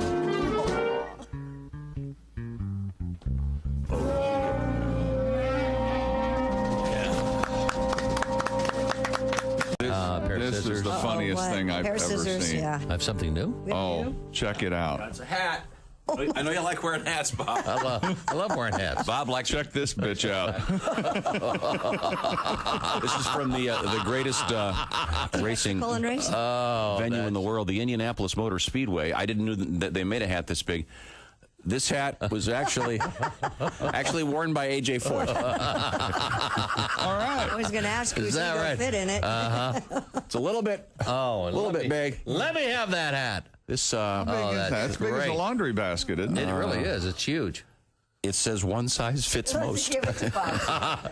You know, I Very wish nice. I had that hat when I was playing guitar in the street corners. Yeah. This is now fill it up. Yeah, fill her up. the logo of the great Indianapolis Motor Speedway. Of course, the That's home hilarious. of the Indy 500 coming up in the month of May. Oh, that's just great. But that is a nice Look at big that. hat. Thank you. Yeah, you That's gotta work the brim there. Yeah. Yeah. Do you mind trying it on? Oh, I don't mind at all. Let me get the brim set first. We need to get a picture of this on our website. Okay, Bob is setting the brim, which he's very good at. Yeah. Well, this is kind of a flexible brim here. Okay, there we go. Put it on. Okay. There you go. It's all right. Hey, what's happening, cool cats? All right. Hey, Coach, I'm ready to go in. Okay, we'll you should wear a shot of that for the website. Tip of the hat to you, Christy. Oh, thank you. You could actually wear that over a fireman's helmet. Yeah, you could. You should wear that all the time and say. And just say, what? What are you looking at? What hat?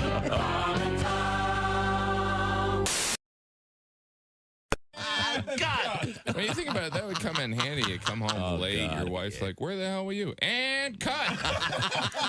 All right, let's try it again. This time you don't care where I was. In fact, you're happy to see me. Let's try it topless. Action. That's silly. Another actor who wants to direct. Oh, we'll be using that one. You're listening to Bob and Tom Radio. You're so weird. You have no idea. Essential Morning Radio. This is Bob and Tom Radio. 24/7. 24/7. When grandfather dies, life will be strange. When grandfather dies, my whole world will change. When grandfather dies, I'll scream and I'll yell, 'cause I'll be rich as hell. And then I figured I didn't need to write anymore. Hi, this is Augie Smith, and you're listening to Bob and Tom Radio. Does it make you sick to your stomach when friends call you a hypochondriac? Then you should try the all-new miracle drug, placebo. That's right, placebo. Do you think you might be suffering from spastic colon, asthma, arthritis, acne, gingivitis, blurred vision, polio, dementia, Tourette's syndrome, pneumonia, shingles, or pink eye? Well, you just might be, and all-new placebo just might cure it. That's right. If you think you feel better, then so do we. And you don't even need a prescription. Placebo is available right over the counter. You don't even need to consult with your doctor. No need to worry about side effects. Unless you want side effects, then it's all up to you. That's right. You could have side effects like loose stools, tight stools, migraine headaches, impotence, shortness of breath, canker sores, bulimia, mad cow disease, anthrax, yeast infections, paranoia, or even Ebola. And you won't even care. That's right. Just pop in another placebo and convince yourself you feel better. And by God, you will. Placebo, a medicine you just have to believe in. Placebo from Frigamall Industries. Okay. Feel better program. Welcome back to the Bob and Tom Show.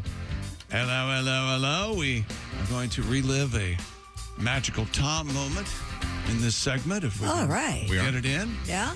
Oh, yes. What's that? Friday morning. Go ahead and describe the situation. What were we doing, Tom? We were in Iowa, live on scene. Yeah. We were having audience participation. Oh, okay. Yeah. We had a script, an old script we decided to relive. And Not Norfolk and Way, pal. yeah, not that one. The one for the STD florist, I believe it was. We got a couple of volunteers from the audience. And I believe this is the exact moment when the lady, the well-endowed young woman, was making her way up the stairs onto the stage where we were broadcasting. I had not seen her prior to this. And it sounded a little something like this. We have two. Oh, look at this. Dear God. Dear God. Dear God. One more time so you don't miss the dear God part. We have two. Oh, look at this. Oh, my God. Tom. Dear God. Huh? What the hell? One more time, huh? We have two. Oh, look at this. Oh, my God. Dear God. It's radio. You got to let people know what they're missing. I mean, seeing. Thank you. Thank you very much. You're welcome. Now it's time to return to the SILAC news desk. There's Christy Lee. I can see her from here. NASA's Perseverance rover accidentally drew a rendering of a gigantic penis on the Martian surface. The rover's team, accidentally. The rover's team recently released a map of an ancient river channel on Mars that was superimposed with the path Perseverance took to gather the data. The result shows what some observers say looks like a massive penis. Yeah, they're really stretching it drawn this time. across the red planet. It doesn't surface. look that much like one. Really? Yeah, we've seen this happen where the pilots will do it deliberately. Yes. But this just is kind of a random. Okay, it's sort of oblong. Yeah, it's sort of oblong. I think they're gotcha. Trying to remind people this thing is up there looking for more. Did it have dumb balls? rocks? Yeah. Did it have the balls it touched? Hairs, maybe a head. Yeah. Yeah, no, it's just pretty weak. Yeah, I don't know. Just like a hot dog shape? Yeah, kind of. Not even that. It's kind of wrinkly and. I don't know. Yeah, they're really stretching this one. Several large hunks of meat and cheese have been left dangling from a greased pole for nearly a month in Philadelphia. Ugh. They got to keep them out of the reach of the homeless. Yeah, where's the fun in that, right? Just you mean the old hobo distraction pole? Yeah, we just let them. Yeah, look, keep them away from the highway with those dumb signs. The Philadelphia Inquirer reports the meats and cheeses are from the Italian Market Festival. Those dumb signs, where they're begging for food. I didn't know what he was talking What a bother about. they are, right? Yeah. Which features revelers climbing a lard-covered pole to claim provolone balls, cured, is it sopressata? Hey, and other prizes. Hey, Christy. Sopressata, yes. Are you familiar with a lard-covered pole? Answer the man. Lard-covered? This is No. like Lard-covered? No. Rotting charcuterie. Yeah, the festival ended in late May, but the rotting, forgotten items remain on the pole. Yikes. Is it charcuterie or charcuterie? Char. With a chill like. Char. Oh, it's not like charcoal? What is it? What do we call it? The meat and cheese tray? Charcuterie. Charcuterie? No, I thought that was coup d'etat. Or is it charcuterie? Yeah, coup d'etat. Yeah. Oh, yes. So is it like Charlemagne or like Charlie? What is the? I say charcuterie, but we all know I'm white trash, so it doesn't matter. I've always heard the Shaw. That's what I've heard as well. My friends and I call it charcuterie boards. Charcuterie boards. Charcuterie. If your friends smell like cheese down there? No. That's just kind of a funny way to say charcuterie. We have two. Oh, look at this. Dear God. Dear God. Dear God. It's even better than I remember it. Charcuterie. Coochie. Charcuterie. Why? How do you want to pronounce it? I don't know. I just lately they've been showing up every time I go to any kind of event. There's a Now you've got me wondering. charcuterie board. Oh, yeah, it's SH. It is pronounced with a sha, not a cha. Okay, good to know. Oh, it is. I thought it was CH, see? It's spelled CH. But it's pronounced SH. So it's like if the cha-cha would be the sha-sha. It's very confusing, the English language. Charcuterie. Well, now she does kind of a half and half thing. Yeah. Charcuterie. She says charcuterie. But it's phonetically, I took linguistics. Right. SH. SH. Yeah. Did you hear that woman, Tom? Oh. She sounded kind of hot, didn't she? Charcuterie. We have two. Charcuterie. Oh, look at this. And you're right, Chris. She says charcuterie. Yeah, charcuterie. Charcuterie. Yeah. Cooter. But you Okay, don't we've had cooter, coochie. you say shark. What do you say? Charcuterie board. Okay, I say charcuterie. but it could be You say charcuterie. But charcuter is charcuterie. also slang for the front naughty, as is coochie, Oh, right? I guess. Now, how do you, when you're talking to your lady friends, how do you refer to that area? Down there. You the down there area? Okay. Yeah. Not who, ha. Nah, I'm not gross. Down there, Nani. huh? It's a simple down You ever there. heard nani? Yeah, simple down You don't say like there. hatchet wound.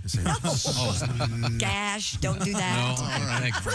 Good God, Gertie, what a Octopus mouth. Well, on that Wow. charming note, we have more to come. Octopus mouth. We have crocodiles in the news. Pot on Martha's Vineyard. This is the Bob and Tom Show. Thanks for listening to the Bob and Tom Show this morning.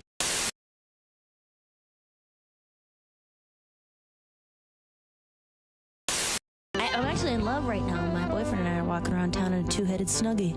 It's getting pretty intense. That's nice. Yeah, it's pretty nice. Mm-hmm. I'm so, because I have a hard time listening to the love, love songs with Delilah. Where are you calling from tonight? Where are you? What's going on with you tonight? What's your name? Requests and dedications. Hi, Amy, calling in from Tustin, Arizona. What's going on with you tonight? You and Matt broke up? That's hard. What do you want to say to Matt tonight? We'll play that for you. That's Penny Lover by Lionel Richie. Penny Lover. Oh, you know what? I've had enough. That's it. I'm in love with her. I remember that very well. Maria, that is for those that get that. Yes. And for those that don't, you should listen to Delilah just so you do. Just that one just time. So you get the joke. Intense. They should have those songs. They're not good for people's mental health. Like, they should have little footnotes at the end of every verse. I would cross an ocean for you if that ocean led to an English-speaking country. Because at this point in my life, it'd be really difficult to learn a second language fluently. Not to mention the anti-American sentiment. We'd have to talk about it. Wow, you are quite the literalist, aren't you? Yeah. Baby, I would die for you if I were already dying and you just needed my giblets. Maria Bamford is our guest. She's not kidding. She was.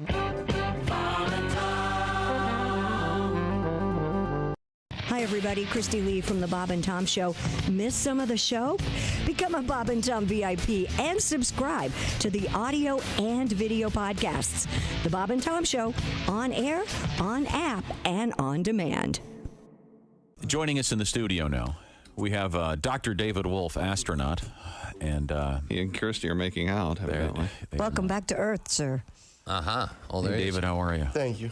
Dr. Wolf is wearing a NASA golf shirt. Very cool. Of course he is. Now you can get those at gift shop, Tom. That's no big thing. Dr. Wolf, it's a great pleasure to see you, and glad you're back. The Wolf Man! Thank you, Tom. It's nice to be back on Earth. So, yeah, what'd you do on your summer vacation? Oh, really? You out of space, huh? You win. Yeah, that is kind of you do have that kind of conversation trumper. Well, we got back from the vineyard. What'd you do, Dr. Wolf? I was in outer space. Yeah. Pretty cool. Took a few spacewalks. Added a piece or two to the International Space Station. You added a whole porch, didn't you? Yes. Yeah, that's what I thought. Did some maintenance on the port solar array wing. Needed some new batteries. Oh, there you go. Now, if you go to our website. Why do you need a porch in space? Well, where are you going to sit? Two of the guys.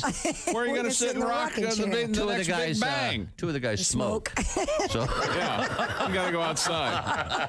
Hey! Don't light up in the space station. Get out there on the smoking port. This is why Bob's not an astronaut. This is why David comes in here, so we can't make fun of You can't smoke in space. I was thinking about that this morning. Of course not. Why we're not astronauts. Could possibly, theoretically, couldn't they, an astronaut who smokes, couldn't they fill his helmet up with smoke so he could smoke? I think it could. There probably is some technology which would permit. There you go. Yeah, but it still can't escape from the suit. Now, on a serious note, and your clothes would really you guys smell. are NASA launching again probably tomorrow. Yes, I haven't heard this morning. We were on time as of last evening. Still, things are going well. The concern is that there's some thunderstorms may come in and delay the fueling. Summer in Florida, it's tough to get off the pad, as we demonstrated. you know. Yeah, you did. That was actually my first question. I wanted to know. You have to get dressed each and every one of those times. How long does it take to get into the suit and everything ready for launch? It's a pretty big ordeal. It takes 3 or 4 hours, from getting up and then out to the pad, and it's 2 million pounds of cryogenic oxygen and hydrogen. You get up on top of that, the countdown goes, and then it's a few hours to get out. It's a big deal, but it's harder on the cooks and the friends and the family. We go to work whether we go to space or go to Earth, right? But everyone else has traveled and they want to see a launch, and it's a lot of trouble to turn around. Our guest is Dr. David Wolf, astronaut. If you go to our website on the left side, you'll see a photograph of Dr. Wolf. Did you take this one? Were you holding your hand out? Is it a long arm? Is this you with your arm, or did one of your buddies take it? Nobody up there want to take a picture of you, Dave? It looks like you're...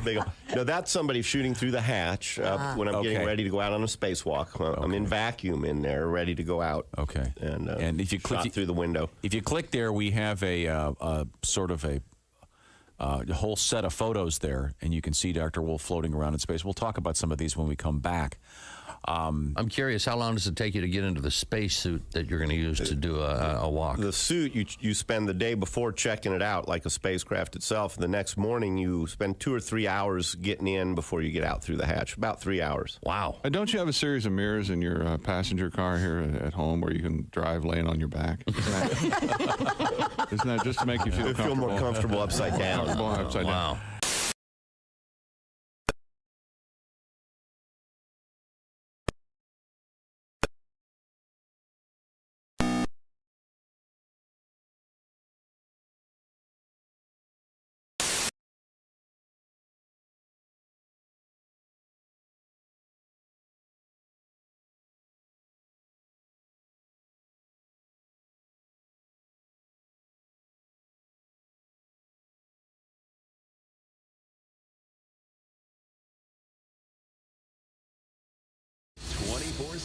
They don't say we didn't warn you. Oh, my God. There's laughter ahead. This is Bob and Tom Radio. Time now for Great Moments in Presidential History. The most common religious affiliation among presidents has been Episcopalian. I don't know about their religion, but both Bill Clinton and John Kennedy were very skilled snake handlers. Although their sexual exploits while in office were more publicized, if you look at the sheer numbers of strippers being hustled in and out of the White House, nobody topped Warren G. Harding. Really? Among his hundreds of alleged mistresses, there were aging burlesque performers, common streetwalkers, and a couple of husky school teachers who were obviously dudes. This has been Great Moments in Presidential History. The BMW. Hey, welcome back to the Bob and Tom Show. Christy Lee at the Silac News Desk. Hi. There's Pat Godwin in the performance room. Hello, chick. Hello, Pat. There's Willie Griswold. Hey, man. There's Josh Arnold. Yeah. Ace Cosby's here. I'm Chick McGee. And here's Tom Griswold. Thank you very much. Thank you very much. I got a letter, Christy, for you. Yes, sir. You were confused about what to call the private area of a lady. Okay. No, he said, she right. said down there. Quick Called as it down anything. Go there. ahead. What did you hear? That's what I'm interested in. She had trouble coming up with a term. Is that what you heard? Yes, because you called it the. How do you refer to the charcuterie? Down there. The charcuterie board is Coochie down there. okay. Nani. John in Charleston, West Virginia, says I pronounce it adult lunchable. Oh, the charcuterie? Yeah, sure. Charcuterie. Ham, cheese, crackers. The charcuterie or the... Oh, Down I'm not sure what he there. means. Because I was going to make a sandwich, but I didn't have any bread. Oh, okay. That's what charcuterie means in French. That's what he says. I don't know. I don't speak French.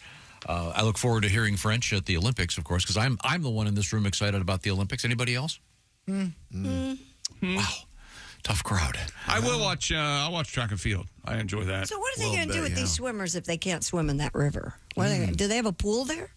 I would think some neighborhood Y would step up. Or I'm sure they have a Y. Why can't they put one of these pools like they have in these swimming trials in front of the Eiffel Tower, Tom? There you go. Might take a little time there. They do have a pool. It's just that some of the events they were going to do in the Seine. I can't believe you guys aren't thinking of this. Paris is in a different hemisphere. Oh. And it's a different season there. It's just coming in on winter. We could get a cold snap. I don't know why they're not doing the Winter Olympics. I don't know why they're. Yeah, okay. they'd be better served skiing. Really? Actually, ski, Grenoble years ago. Could we just get back to the news desk? The Silac News Desk with Christy Lee. The no marijuana scare is over. Martha's Vineyard and Nantucket have received approval to have marijuana shipped to the islands. Martha's Vineyard recently made headlines after it was poised to run out of pot by September due to the Massachusetts Cannabis Control Commission's policy on transporting pot across the ocean. To avoid any federal complications, the commission has now issued an administrative order stating that the route used to transport pot to the islands must remain entirely within state territorial waters. Taffy, the reefer's here. This means marijuana will need to be shipped on special approved boats rather than by ferry. They just hit me wrong. I don't want anything to do with any committee on Martha's Vineyard. Can you imagine? Just the most insufferable people. Do they look down on Nantucket? Probably. I don't know. Thank goodness they've got their pot back. Okay, because prior to this, it had to be grown on one of the islands. Correct. And that apparently that growing facility is shutting down, so they'll be able to get it the rest of the way. But obviously, it's legal in Massachusetts. They were concerned about going into international waters or something? Yeah, federal waters. Federal waters? Okay, good. A woman was caught trying to smuggle Nintendo Switch games in her brassiere. According to Yahoo News, the woman was attempting to leave Hong Kong and enter China through the Liangtang port. What about the Walla Walla Bing Bang port? Liangtang, it's probably Liangtang, but customs officers noticed she was exhibiting odd behavior and had unusually shaped breasts. The news report came from Katuku, who said the unnamed woman was taken to a private screening area where officers discovered game cartridges in her bra totaling 350. That's 350 Nintendo Switch carts. They're big as like an SD card that you'd put in your camera or something like that. Oh, so they're little. Yeah. But the still, estimated value, $9,660. 360 of them. Yeah. Wow. 50. And these are in her brassiere. Yep. Now, do you suppose after that, then they do an inspection to make sure that she's not, I don't know, vag keystring or whatever you call it? Oh, my God. Vag keystring, two different areas there. Oh, sorry. Yeah. What's the term? One's vagging, one's keystring. Prison pocket, whatever the... wow. That's interesting. Why would you be sneaking them in? I don't understand. Why would you... not allowed? Maybe she'll resell them. Yeah. Okay. I would guess. I don't know. And what games are on these things? Nintendo games. So, could be Mario. Could be, they got Rocket League on Switch. Whatever. Okay. Sounds like fun. Mario Party. That's a good one. Mario Kart. Another fun one. What's your favorite video game, Willie? On a Switch, I love Mario Party. It's a great time. What's a Switch? A Nintendo Switch. It is a handheld game, but you can also plug it into your TV and use it as a traditional console. Really? Yeah. What's the game you play the most, do you think? Probably Fortnite or Rocket League. A lot of fun. What's Rocket League? That's where you have the headset on, talk to your buddies? Yeah, you can. Rocket League, I don't do that as much, but Rocket League is like it's like car soccer. So you're driving a car, but you're hitting a ball playing soccer. That sounds fun. Yeah, it's a good time. It's tough. You jump into it. You can blow people up. It's cool. People are very toxic. What do you use to hit the ball with? Your tires? Cars. You're driving into it. You can hit it with your tires. You can hit it with the front of the car. You can kind of flip it to the side. Use it like a paddle. That's what I do. I just read that the Switch is the top-selling console or gaming device these days. It's really cool. I love it for on a plane, on the road or something. Then you show up to the hotel, you plug it in, you got your Hulu, your Netflix, your Max on there. You got all your games on there. Okay. Oh, man. It's really fun, man. They're cool. Okay. That's cool. I learned What's a Switch something run? today. Switch is like $340, I think. Not bad considering all you can do with it. And like after the console wars a couple years ago when the PS5 came out, those were both the PS5 and the Xbox Series X were both like over $400. Yeah. So this one, it's still kind of affordable, and I believe there's a $200 version, but that one I don't think you can plug it into the TV. It's only the handheld. Okay. But they're fun, man. They're great. What's the next level going to be? What are they going to be? What do you mean by that? I mean, what's going to be the next Rolls Royce of the video game world, do you suppose? I'm not as plugged into the world as I'd like to be. I'm as plugged in as I would like to be. I play the games, but I don't read the trade publications. Sam, my older brother, he knows all that I was going to say, is he a big gamer? He's all the way plugged in, and he plays different games than I play. But yeah, he reads all the trade reports, I guess is what I'm looking for. Do you play with strangers? Do you have Sometimes I do. Sometimes I play with the meanest 12-year-olds on earth. I play with them and they go, "Why are you so bad if you're 30? Why do you have a job?" My son, probably. That's Jimmy. Yeah, Jimmy's 13. On there making fun of me all damn day. Do they have things that identify them and how old they are?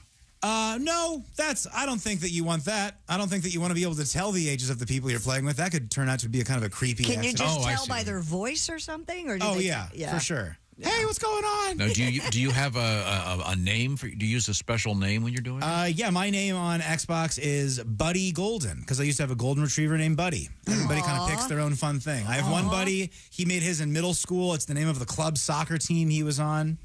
Do people tend to go with raunchy names? From time to time.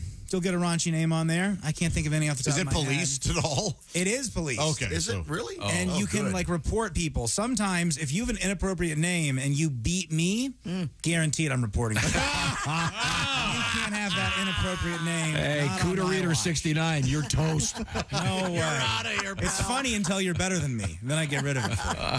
Speaking of middle school. Chick, you want to pick a name for me?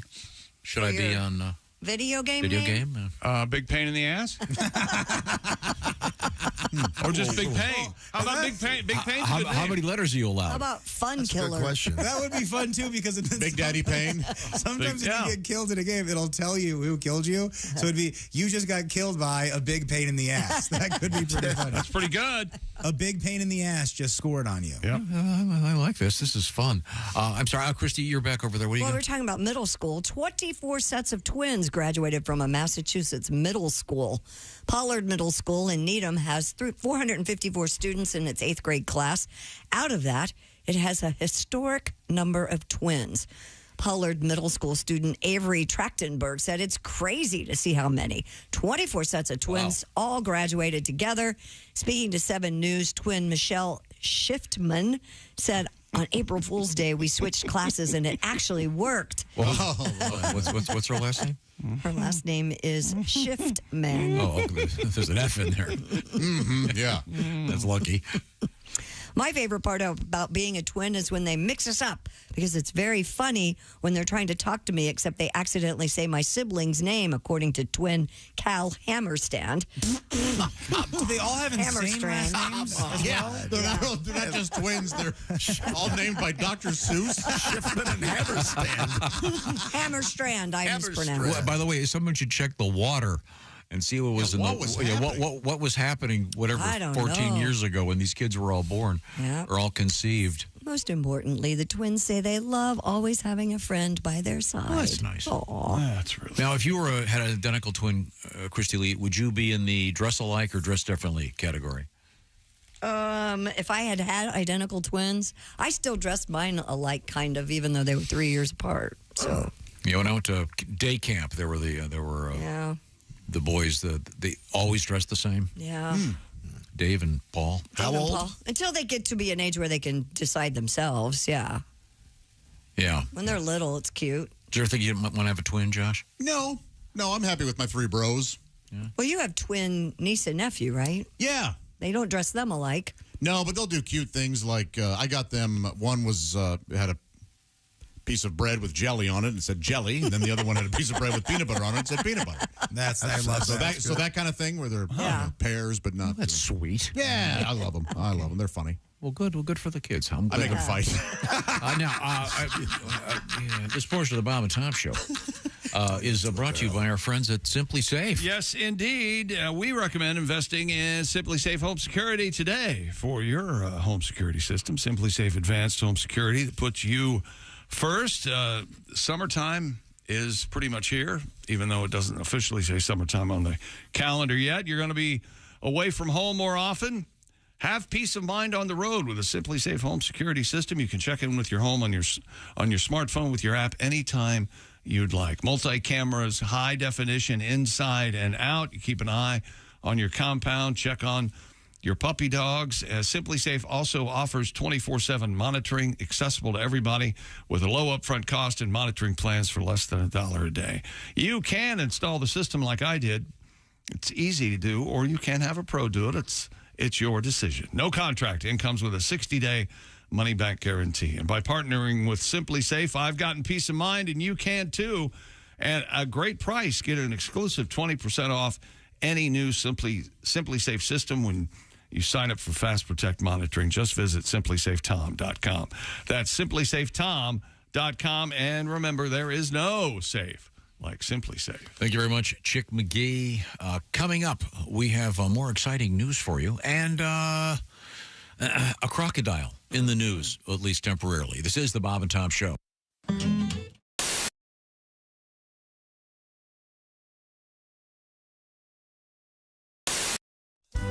You know, here at Charlie's Tavern, I stay mighty busy making drinks, but the phone, it never stops ringing. I love Tendon Bar. This job is really great. My customers are thirsty and I hate to make them wait. But it always seems the phone rings as I start to pour a beer. It's some fella asking me to page his friends he says are here. Okay, buddy, you hold the phone and I'll check to see if they're here. Is Seymour Butts around? Have you seen Dick Peter? Are you Jack Hinoff? Is anyone Sharon Peter? Have you seen a Harry Beaver or you a Peter Stroker? And it seems like almost every night I'm paging Richard Smoker. Paging Richard Smoker. Paging Richard Smoker. Yeah, his name is Richard, but they call him Big Dick. I'm looking for a Big Dick Smoker. Have you seen a Mr. Bader? No, but you can check back later. Could you find a hairy ballsack? Not right now, you'll have to call back. Bill McCracken, if you please. He's among the absentees. Do you know Ivana Wiener? Sorry, no, I haven't seen her. Phone rings. There it is. You know, this worked yesterday in rehearsal. Does anybody hear the phone ringing? I hear it. My headphones. You heard a phone Oh, ring? you hear? Did you hear the ring phone in ring? your headphones? Wait a minute, ring it again. Did I answer it or not? Oh, there it is. There it is. I just heard it. Hello, Charlie's Tavern. Yeah, I was wondering. Hello, Charlie's Tavern. I'm sorry, I can't hear. There's someone Speak up, Dan. clearing their throat in my Hello, mic. Charlie's Tavern. What's the matter? Is it noisy in there? Yeah. I was hoping you could page somebody for me. Sure, who are you looking for? I'm trying to find a Mr. Padasso. His first name is Stuart, but they call him Stu. Stu Padasso? That's right. All right, hold on. Excuse me. Excuse me, everybody. Hey, is there a Stu Padasso here? Right here. Does anyone know a Stu Padasso? He's over there. I see him. I'm sorry. Right here. Someone said he just left with Haywood. Haywood who? Haywood Jablomi. No, but buy me dinner and drinks and we'll talk. Wow, that'd be a wild. That'd be a wacky twist, wouldn't it? Hey, Bob and Tom are doing it. There's the phone. The phone's ringing. The phone's ringing. Hello, Charlie's Tavern. Yeah, hi. Could you page someone for me? Sure. Who are you looking for? I'm looking for a Miss Fingerdew. What, do you want to kill her? First name Wilma. Wilma Fingerdew. Sorry, somebody says she's in the back room with Willie. Willie who? Willie Fisterbottom. Ooh, that's got a her baby. Whoa. What ethnicity was that supposed to be? What the hell was that? I have no idea. Okay.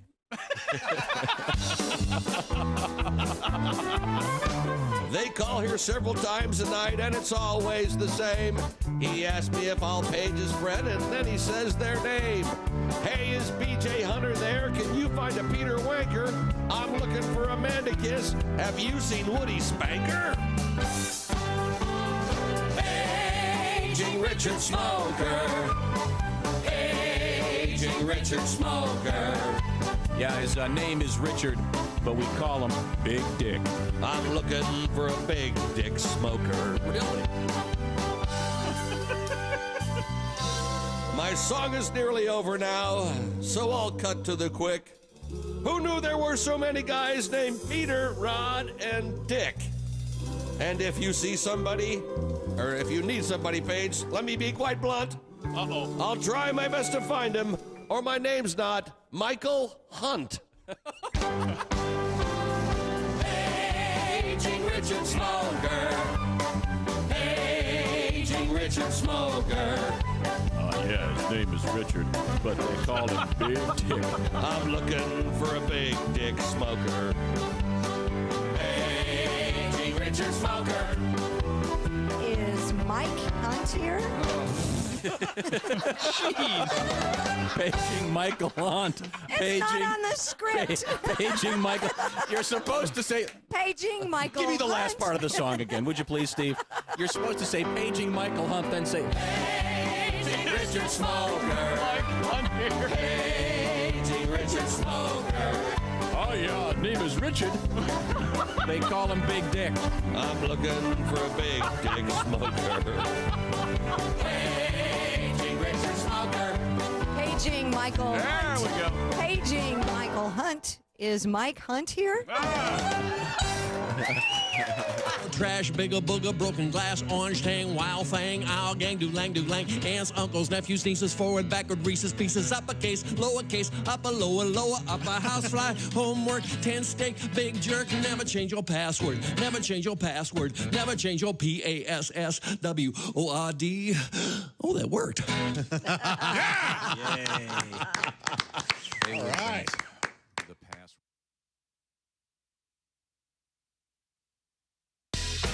Hey, welcome back to the Bob and Tom Show. We're all here. Christy Lee at the news desk, and Pat Godwin, Willie Griswold, Josh Arnold, Ace Cosby. I'm Chick McGee. Hello, Tom.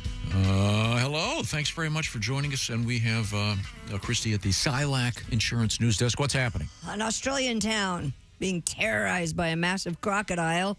The CNN folks report authorities in the town of Bula shot the nearly 12-foot-long croc. The creature had been stalking and lunging out of the water at children and adults. Jeez. Northern Territory police said the predator also had eaten multiple pets. Police Sergeant Andrew McBride reports the animal has now been cooked and eaten itself. Yeah, geez. To be more accurate, he stated the croc was cooked up into crocodile tail soup. A few of the pieces were wrapped up in banana leaves and cooked underground. He added it was a rather large traditional feast, and there were a few full bellies of crocodile in Australia. Wow. No, One way to get back at the guy, I guess. but if he'd eaten your dog, wouldn't you kind of be eating your dog? Oh, Tom. A little bit. I mean, kind of. Oh, You are what you eat, yeah. Yeah, it's kind of cool. It's kind of odd. that is Being odd. attacked by a giant crocodile. I thought they were a protected species. In Australia? You know? I don't know. I That is think not- it depends on where you are, whether that crocodile is protected or not. What was the Paul Hogan movie called? Crocodile Hunter? Dundee. Crocodile Dundee. Yeah. That's what it was. That's Oh, not a sorry. knife. Crocodile Yeah. Hunter was that Steve guy. Yeah, this is a nice. Did they make a sequel to Crocodile Dundee? They made two sequels. Yeah. Crocodile Dundee 2 and Crocodile Dundee in Los Did Angeles. you see him? I saw 1 and 2. Yeah. Was the second one any good? I was a kid. I barely remember. Well, you're no Crocodile Dundee fan then if you haven't seen the third one. You know, I may not be. I saw that the third one was on one of the channels this weekend. Really? Now, does he do the knife stunt again? That's kind of his whole thing. I think he likes doing that wherever You he had a goes. busy weekend. You saw Crocodile I didn't watch it. Dundee. No, you saw it, and then you saw I'm Fallen, I Can't Get Up. You saw that commercial? Yeah. Wow. Saw There a you beer, go. saw a beer commercial. There you go. Nice. Wow. Big weekend for Ace. That is something. But back to you, Christy. What- It's cicada time. The cicadas It's cicada time. have blanketed parts of the American Midwest this spring. They have nothing on their super fans like this woman who has taken more than 4,600 photos of them in her backyard and treats them almost like children. Of course. Being an insane person, that's what you'd have to do. There's the New York chef who collects them for cooking, including tempura cicada. And then there's the Wisconsin artist who incorporates the insects into her work. But the capper might be an Ohio architecture professor. Who humps them? You're not far off. yeah, Dick Lester. Who I has killed another one. worked up a kind of cicada striptease that has her bursting out of a cardboard costume as a red-eyed adult nymph. So she kind of dresses up as a cicada. Is that right? Yes. A lot of free time. Yeah. Well, what are you working on now, hon? Uh-huh. My Is cicada that right? costume. Yeah. Oh, yeah. Yeah, no. This will be as good as your Eclipse costume. You sure stay on top. Yeah. We always hope. Can't wait for the Beaver Moon to come back. Please stop watching the news. Really got your eyes on the topical events. Yeah. This is a bizarre story. The lead singer of the Four Tops says a Michigan hospital put him in a straitjacket after not believing he was in the band The Four Tops. Mr. Alexander Morris is suing Ascension Macomb Oakland Hospital in Warren, Michigan, alleging discrimination and other misconduct during an April 2023 visit for chest pains and breathing problems. In his suit, he states that hospital staff, quote, wrongfully assumed he was mentally ill when he revealed his identity as a celebrity figure and restrained him in a straitjacket. There's got to be more of this. A nurse finally believed the 53-year-old, and the psychological exam was canceled. The hospital. 53? Yeah. In the Four Tops? Yeah. What was he, 6? Well, Duke is 88. He's not an original member of the Four Tops. He joined the group in 2019. What? That doesn't. Then you're not. You don't count. You don't count. No, he's in the Four Tops now. I say if you weren't in the Four Tops in the 60s, you weren't in the Four Tops. Right. The hospital at the time offered him a $25 gift card to Myers. Hang on. Whoa, wait a minute. Take the guy out of the straitjacket. If that's not saying I'm sorry, I don't know what.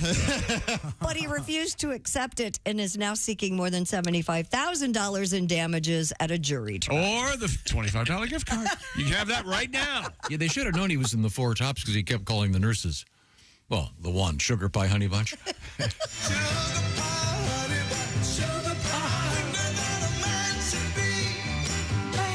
See, I believe that's Levi Stubbs singing. And only Duke is the Levi Stubbs. Not this guy. And why would you're in an ER, why would you say, oh, and I'm the singer of the Four Tops? He asked for security. That's why? He was asking for security because he's in the Four Tops. Oh, yeah. like we'll get right on knows. that, sir. But no one knows he's in the Four Tops. Exactly. So why would you This guy deserved the hassle. I don't blame him. Briefly, when the first Four Tops, sadly, when he passed, there were only 3 left. They changed their name. They did to what? Table for 3. So instead of a Four Top. See, if you're a restaurant person, Was you there know a that. band called the Box Tops? Yes. Sure. Oh, The letter. Yeah. Oh, is that what they great song. She wrote me a letter. Yeah.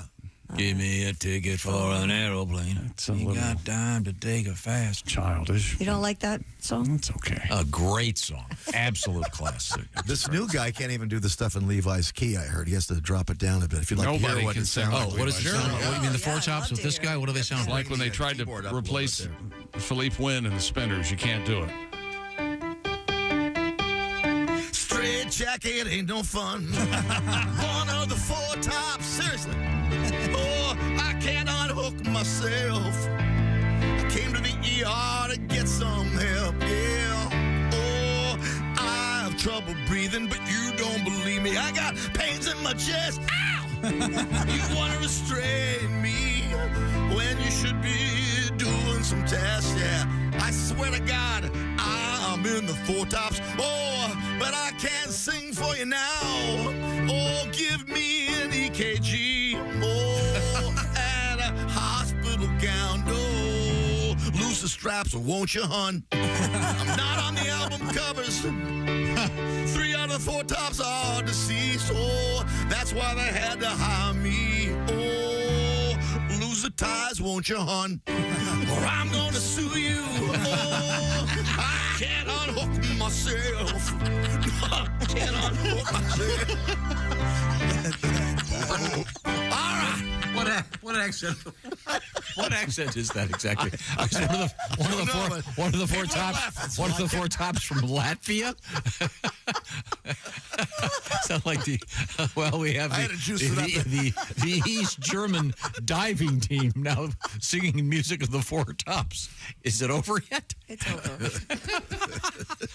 Christy. Yes. The Box Tops. Yes. Great band. I thought I knew in the back of my mind there was a band. Cry Like a Baby. Box Tops. Yeah, I like both those. The letter and Cry Like a Baby. Sure. Cry Like a Baby. Okay, give me 3 more. Baby.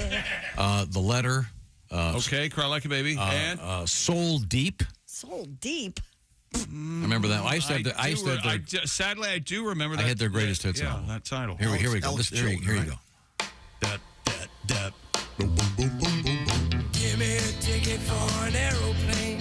Give the drumstick. Ain't got time to take a fast train. Lonely days are gone. Did they write this? Yes. I think, Alex Chilton, I think, wrote this. I don't know. It's a great song. Yeah, that is. Great It is a vocal. good song. Did Joe Cocker do a version Yeah, of it? he did. Yeah, great one. But this little guitar thing in the beginning. Oh. Those are drums. I'm quite. No, hang on a second. No, that's clear no, I percussion will speak to that. Those drums. Now, let me tell you something. That drum is crazy difficult. It's almost as good as that thing in the Rolling Stones where they hit the cowbell. But listen to the guitar part. Oh, God, that's good. Rudimentary. Actually, that might be a metronome in the beginning of the song. Yeah. All right, guys, we got the beat. All right, we're going to call us the Basics, Todd. Let that guitar fall in. Yeah, it's good. Then the horns kick in a little later. Oh, here's the list of their songs. I remember. Oh, good. Ooh, Yeah. Yikes. Yikes, what? Well, it's pretty much, they don't go all that Soul deep. No, they don't go all that deep because they don't exist. Cry Like a Baby. Yeah, Those are the only two hits they have. I remember listen to the album Cry Like a Baby. and Suffering Through Neon Rainbow. Ugh. Well, that was a turd. Okay, sorry. Well, that was their psychedelic phase. They were embarrassed by that. Who wasn't? Okay. Now. Conan O'Brien says all the comedians who met with Pope Francis kept thinking, quote, why are we here and when are they going to throw us out?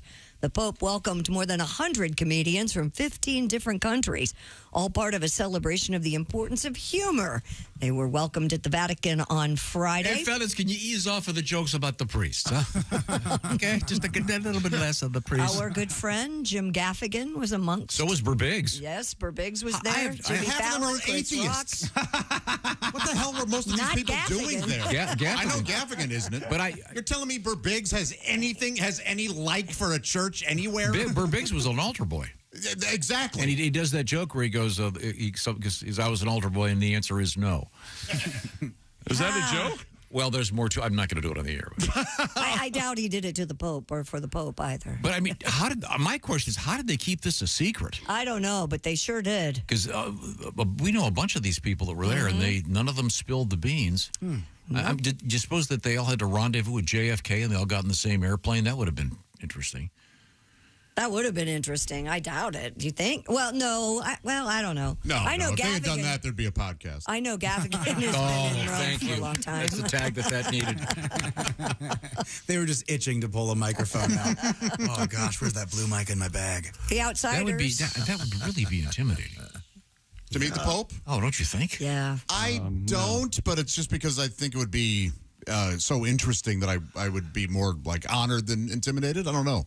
But I think and it I'm would not a be good. Catholic. Do they still kiss the ring? Is that still a thing? I don't. They don't? didn't in the videos I saw, but I don't know. I think since COVID, they don't do that anymore. Maybe. I don't know. I've never met the Pope. I don't think that's on my agenda for life. I thought you were supposed to do the cool handshake where you know, with the Pope. Mm-hmm. Not the gentleman's handshake, but the with the thumb. Primarily Oh, really? on the thumb. I think so. Yeah. Maybe a high five, low five. Yeah, and then hug him around the shoulder a little bit. I think. Yeah. Oh. I imagine they're probably got a lot of instructions before they go into that. I would hope. I mean, yeah, there's got to be a fair amount of ritual or something, but. The Outsiders, based on the young adult novel by S.E. Hinton, won the Tony Award for Best Musical last night. Tony boy. Yeah. They turned that into a musical? They sure did. My girlfriend's daughter's in that play, so I'm very excited for her. That's awesome. My burn wounds are bad. Stereophonic, about a band in the 70s making an album over the course of a year, won Best Play. Malia Joy Moon was the best lead actress in a musical for Hell's Kitchen, which is the Alicia Keys musical. And Jonathan Groff won best lead actor in a musical for Merrily We Roll Oh, Along. man. Hell's Kitchen, the musical, isn't based off that Gordon Ramsay TV show? No, That'd be a lot sorry. more fun. Just screaming about filet mignon and burnt beef Wellington. You call this chicken done?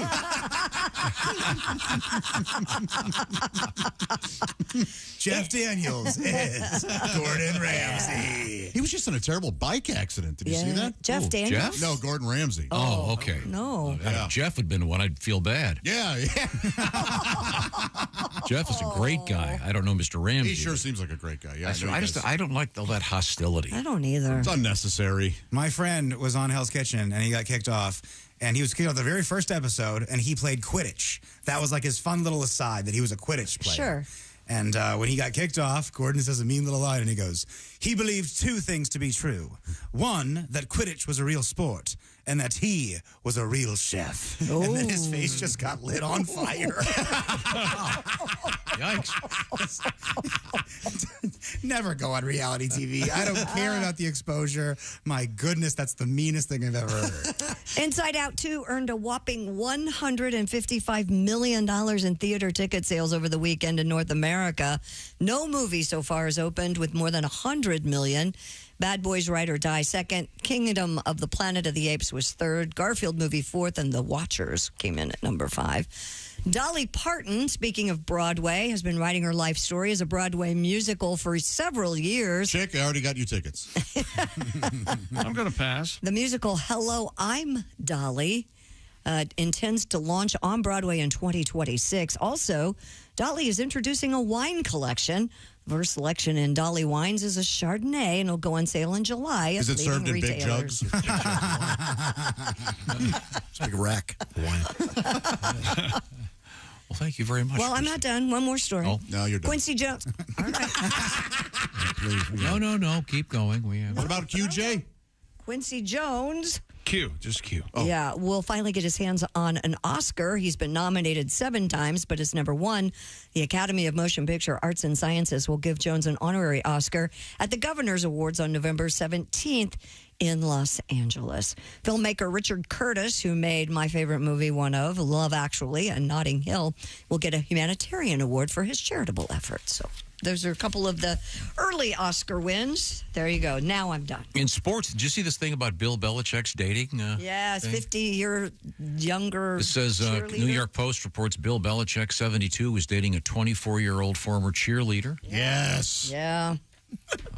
Good for you. Come on, seriously? What? Are you reading this story, Tom? I'm recusing myself from that. Why? I would. Seen a picture of her. Looks like her boobs are slightly underinflated. But, well, I'm sorry. My fault. I didn't know it was going to be worth it. I'm sorry. What would you talk about had those footballs not been deflated? Sorry. You're not. Okay. Does he wear his hoodie in bed, do you think? Oh. He's an odd guy. What's his gig going to be this fall? He's on banging a 24-year-old. Yeah. It's a full-time job, Tom. Yeah, busy, fellas. Why are you telling us? I'm telling everybody. Yeah. He's on the Manning cast with Peyton and Eli. I don't know how if he's going to be on every one, but I know he's going to be on some. Okay. Well, good luck. He's got to work on his image first. People think he's a real. I don't think this will help. Dry, awful. Yeah, the mean, women will be upset. I can tell you that. Yeah. What are you so grumpy and pissed about? For Christ's sake! Yeah, come on. Yeah. Why are you? What do you mean, Bill Belichick's your hero? Shut up. Yeah, stuff like that. All right. Okay. Good. Well, now this portion of the Bob and Tom Show. Raycon Everyday Earbuds sound pretty good. Well, now's the best time to get yourself a pair of Raycons. You know how we all love them because they just launched their brand new upgraded model of the best-selling Everyday Earbuds. Raycon's upgraded Everyday is also you get active noise cancellation, ergonomic design for that perfect fit for every ear ever made, multi-point connectivity that lets you pair with 2 devices at once, plus quick charge function and weatherproof. And they've got great colors. Blush violet, forest green, royal blue, and classic evening black. Raycon also offers a 30-day happiness guarantee. So what are you waiting for? Here's what you have to do. Go to buyraycon.com/Tom. Get 15% off your Raycon order plus free shipping. That's buyraycon.com/Tom. Buyraycon.com/Tom for 15% off and free shipping. They're great. Check the reviews if you don't believe us. We're coming right back. We've got Today in History. This is the Bob and Tom Show. Become a Bob and Tom VIP.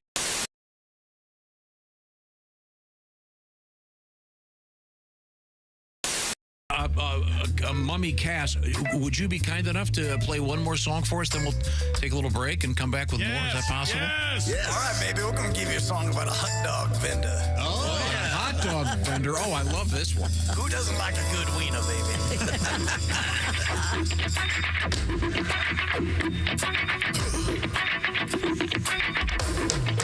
Here we go, baby.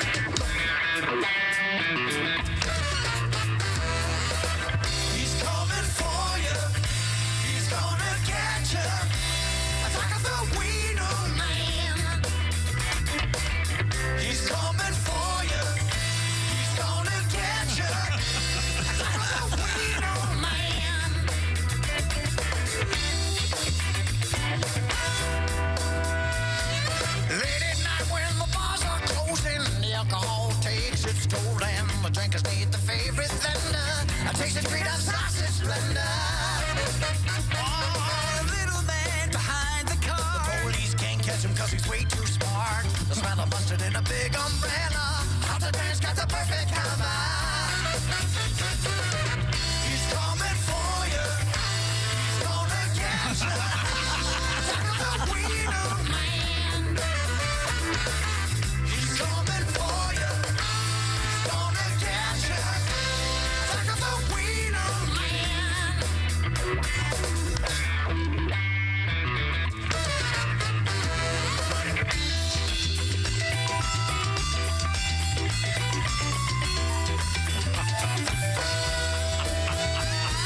You raise up patient out in the street. All the honeys want to sample the meat. He can't help but relish the fact the footlong keeps you coming back.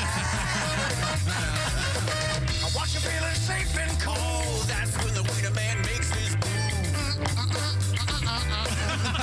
Screaming your mouth is full. He's coming for you. He's gonna get you. Talk about Wiener Man. He's coming for you. He's gonna get you. Talk about Wiener Man. Kraut. He's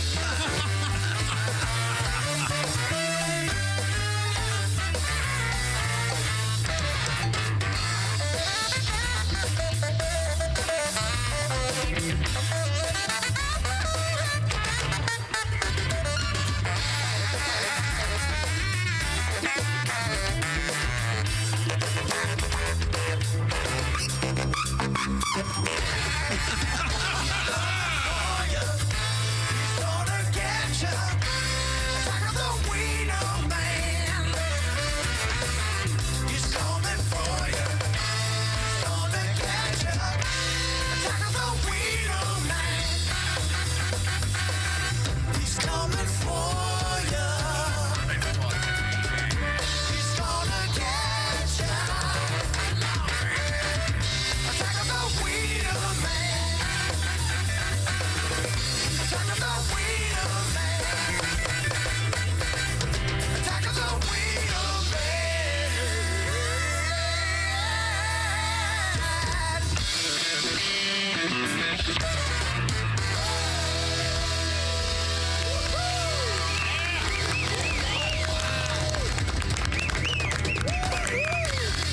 Wiener, baby. Oh, that was just brilliant. You got to see the Mummies just to see the choreography. I just wish they played better. What's the problem? A little tighter. Holy hell, yeah. John Coltrane would Man, sing to the I've guy. never seen one played hands-free. That guy. How did you do that sax solo? Yeah. That was He's great. got extra appendages, man. Yeah, he does. Oh, wow. That's just brilliant. Hey, hi, it's Tom from the Bob and Tom Show.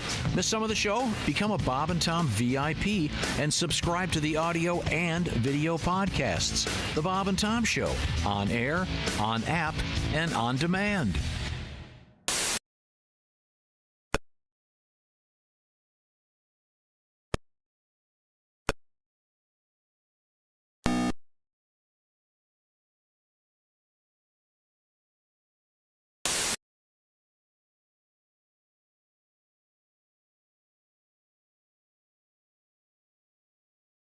I recently got married, and attaboy. Yeah, and my wife changed her name. I know some women have a problem with that, but I wanted her to have my old girlfriend's name. She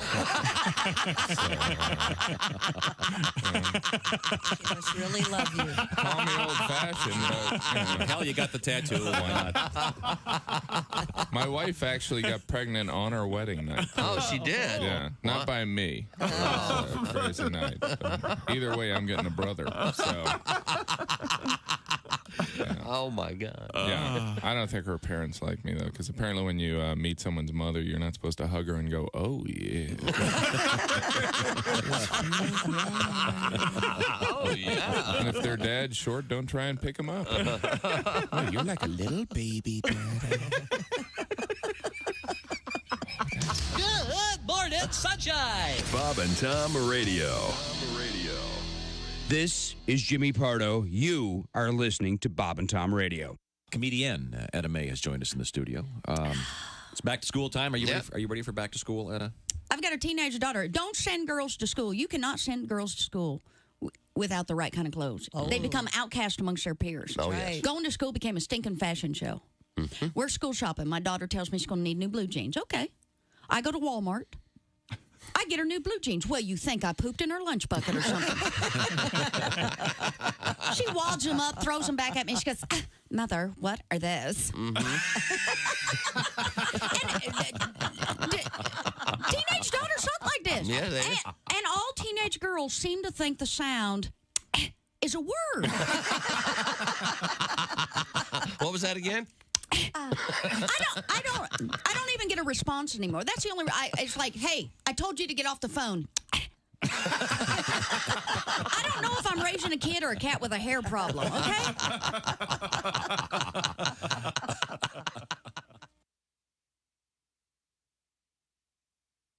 Win those tickets. Go with your chips over there, Chief. Welcome back to the Bob and Tom Show. Otherwise, talkback button. Hi. Good morning, Tom. It's been a long morning. I know. I've been right here. I got an update for you. Update us, Pally. An update? Yep. Okay. Yep. What was the old date? What was the down date? Well, we were talking about Bill Belichick. Yeah. Did they break up already? No. But apparently, this is kind of exciting, really. He's 72-ish, I guess, and he's dating a young lady. That I thought he was 74. Yeah, I'm not sure exactly, but it's this. Oh, good. This says 72, and this woman is 24. She's apparently a philosopher. She's described as an entrepreneur and philosopher. Wow. You know, meet so many people who go, "Hey, what do you do for a living?" "Oh, I'm a philosopher." "Oh, really? Oh, really? Logical positivist? Who's your fave? A little Sartre? Immanuel Kant? Or do you say Kant?" Hang on a second. You're going with Sartre, huh? Mm-hmm. I'm not just Sartre. I'm trying to be an idiot is what I'm trying to do. Okay. And in any event, this woman looks like she's very intelligent, very nice, and apparently she's... well, that would explain why you're mispronouncing words like you're certain that she would say them. Oh, God. And she's apparently announced that Bill Belichick has been inducted into her Ring of Honor. Oh, gross. Wow. That dirty ring. Oh, man. I don't think we needed that. Yeah, that dirty ring.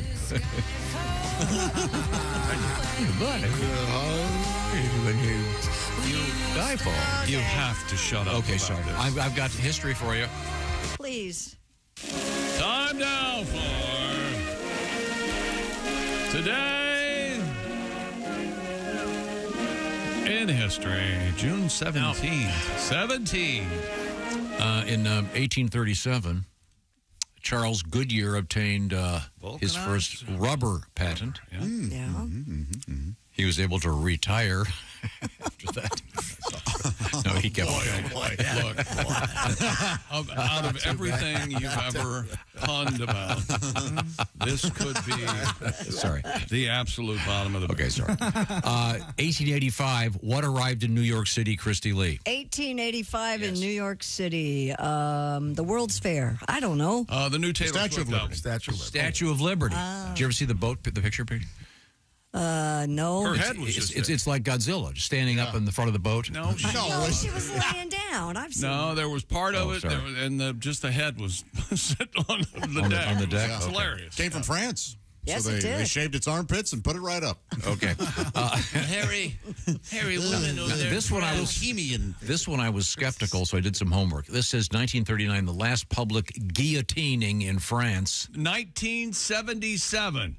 Yeah, it was something way late. Is that right? 39, the last public one. Okay. All right. However, the last official death by guillotine was Mr. Hamida Jadoubi, a convicted murderer in 1977. Amazing. Job, chick. They say that was the last in Western Europe. I remember seeing that and thinking, oh, my God. yeah. Right after our bicentennial, 1 year after they guillotined. 77. It's effective. We're watching boy, Happy Days, and that going on. It's effective. It costs like nothing. Why don't we use a guillotine? It has to be better than being... Isn't the head alive for like a minute? Yeah, they say you can still see for like 20 seconds. But how do they know? know? That's amazing. They interviewed the guy. Yeah. You know, I can still see you. And boom. Yeah, you can't. Well, I sure wish you guys would stop. But you can't talk. Yeah. I got rid of that. I got rid of that sore throat. Yeah, that's well, weird. Think about it though. Your brain would. Your brain would function for an oxygen. I think it those would, last minute. I'm who knows? Certain you could absolutely you could go into shock. Or I just see Wicker. Well, unless it looks you're in the basket. I mean, do they give you the nice wicker basket, or they go with like a garbage can? I go with a nice wicker Oh, basket. no, a garbage can. What am I at the mall? with a liner. No, Pier 1 Imports. A garbage can would cause an objectionable plang, plang, plang, plang. Empty coffee cups. That's why they went with wicker. Oh, God. Wicker makes no noise. Okay, this is an easy one for you, Christy. 1947 is apparently the day of the patent. I'm not sure about this. By Mr. Edwin Land of what? Edwin Land? What year? L-A-N-D. 47. Oh. Of the He got Land Rover. Rover? He got Land's together End. with another guy. And he made great chinos. Nope. What? The Polaroid camera. How the hell would I know that? Polaroid land It used to camera. be called the yes. Polaroid Land camera. Oh, that's right. Did it did. really? Wow. Yeah. And I should. Yeah. Yeah. I mean, the minute that was, Josh, I mean, you know, the day that was released, you can only immediately. Oh, sure. All kinds of porno. Oh, just pervs. Yeah. Because for the first time ever. A lot of cameras pointed down pants. Is that Oh, what- yeah. there, Upskirts galore. Upskirts. Yes. But noisy, though, for an upskirt camera. You get caught. Hey, I own 3. I have no Sure doubt. you do. You still have them? Yeah. When it comes to quality. Do you still have to put the goop on the thing when it comes out? No. I hope you're on a list. Josh, there was this stuff. It was like a little mini squeegee, but it was spongy. You had to take it out and then rub it on the Polaroids. Do you have a laser disc? No. Now, Polaroids Never change happened. color after time. Okay, let's get to some birthdays. Well, so do I. Well, this is a tough one. 1882, Igor Stravinsky. Oh, he's a violin maker. Igor, please. You go with Igor? Okay. Let's see, 1943, Barry Manilow. He wrote the songs that only. But he didn't write that You song. didn't write that one. I know, Grab right? a He sang it. bucket Oh, you know he of didn't write that song. chicken. A bucket of fun. You deserve a break today. He's a great writer. He wrote Can't Smile Without You for his plastic surgeon. I remember all my life. You know what? I saw Barry Manilow in concert. It was wonderful. Raining down as cold as ice. Copacabana. Shadows of I love Copacabana. Face Face through through window. Okay, Pat, this is for you. Mandy. All right. 1960, Yes. one of the stars of Sideways was born. Who was it? Giamatti. Nope, sorry. Thomas Hayden Church. Oh, I like him. 1963, Greg Kinnear, terrific actor. Love him too. I'm 1970. going to write a book. Things Tom has ruined for me. Sideways? Sideways, the movie. It's a great movie. Yeah. You like I Will know. Forte? Yes, very much. Born in 1970, so he's Funny guy. actually now into his 50s. That's pretty funny. Used to be, So he was Forte? You are a goofy bastard. Pretty damn good. I like it. Okay, Luke Bryan. Sucks. Boo. That's the kind of music you hear coming out of trucks that have never had anything in the bed. You know what I mean? Yes, exactly. Not to Yeah. be confused with Zach Bryan. He rocks. He's great. Okay, thank you very much. And that'll do it for our birthdays today. Congratulations to everybody who had one. This is the Bob and Tom Show. For a complete copy of the Bob and Tom Show contest rules, go to bobandtom.com/contest-rules.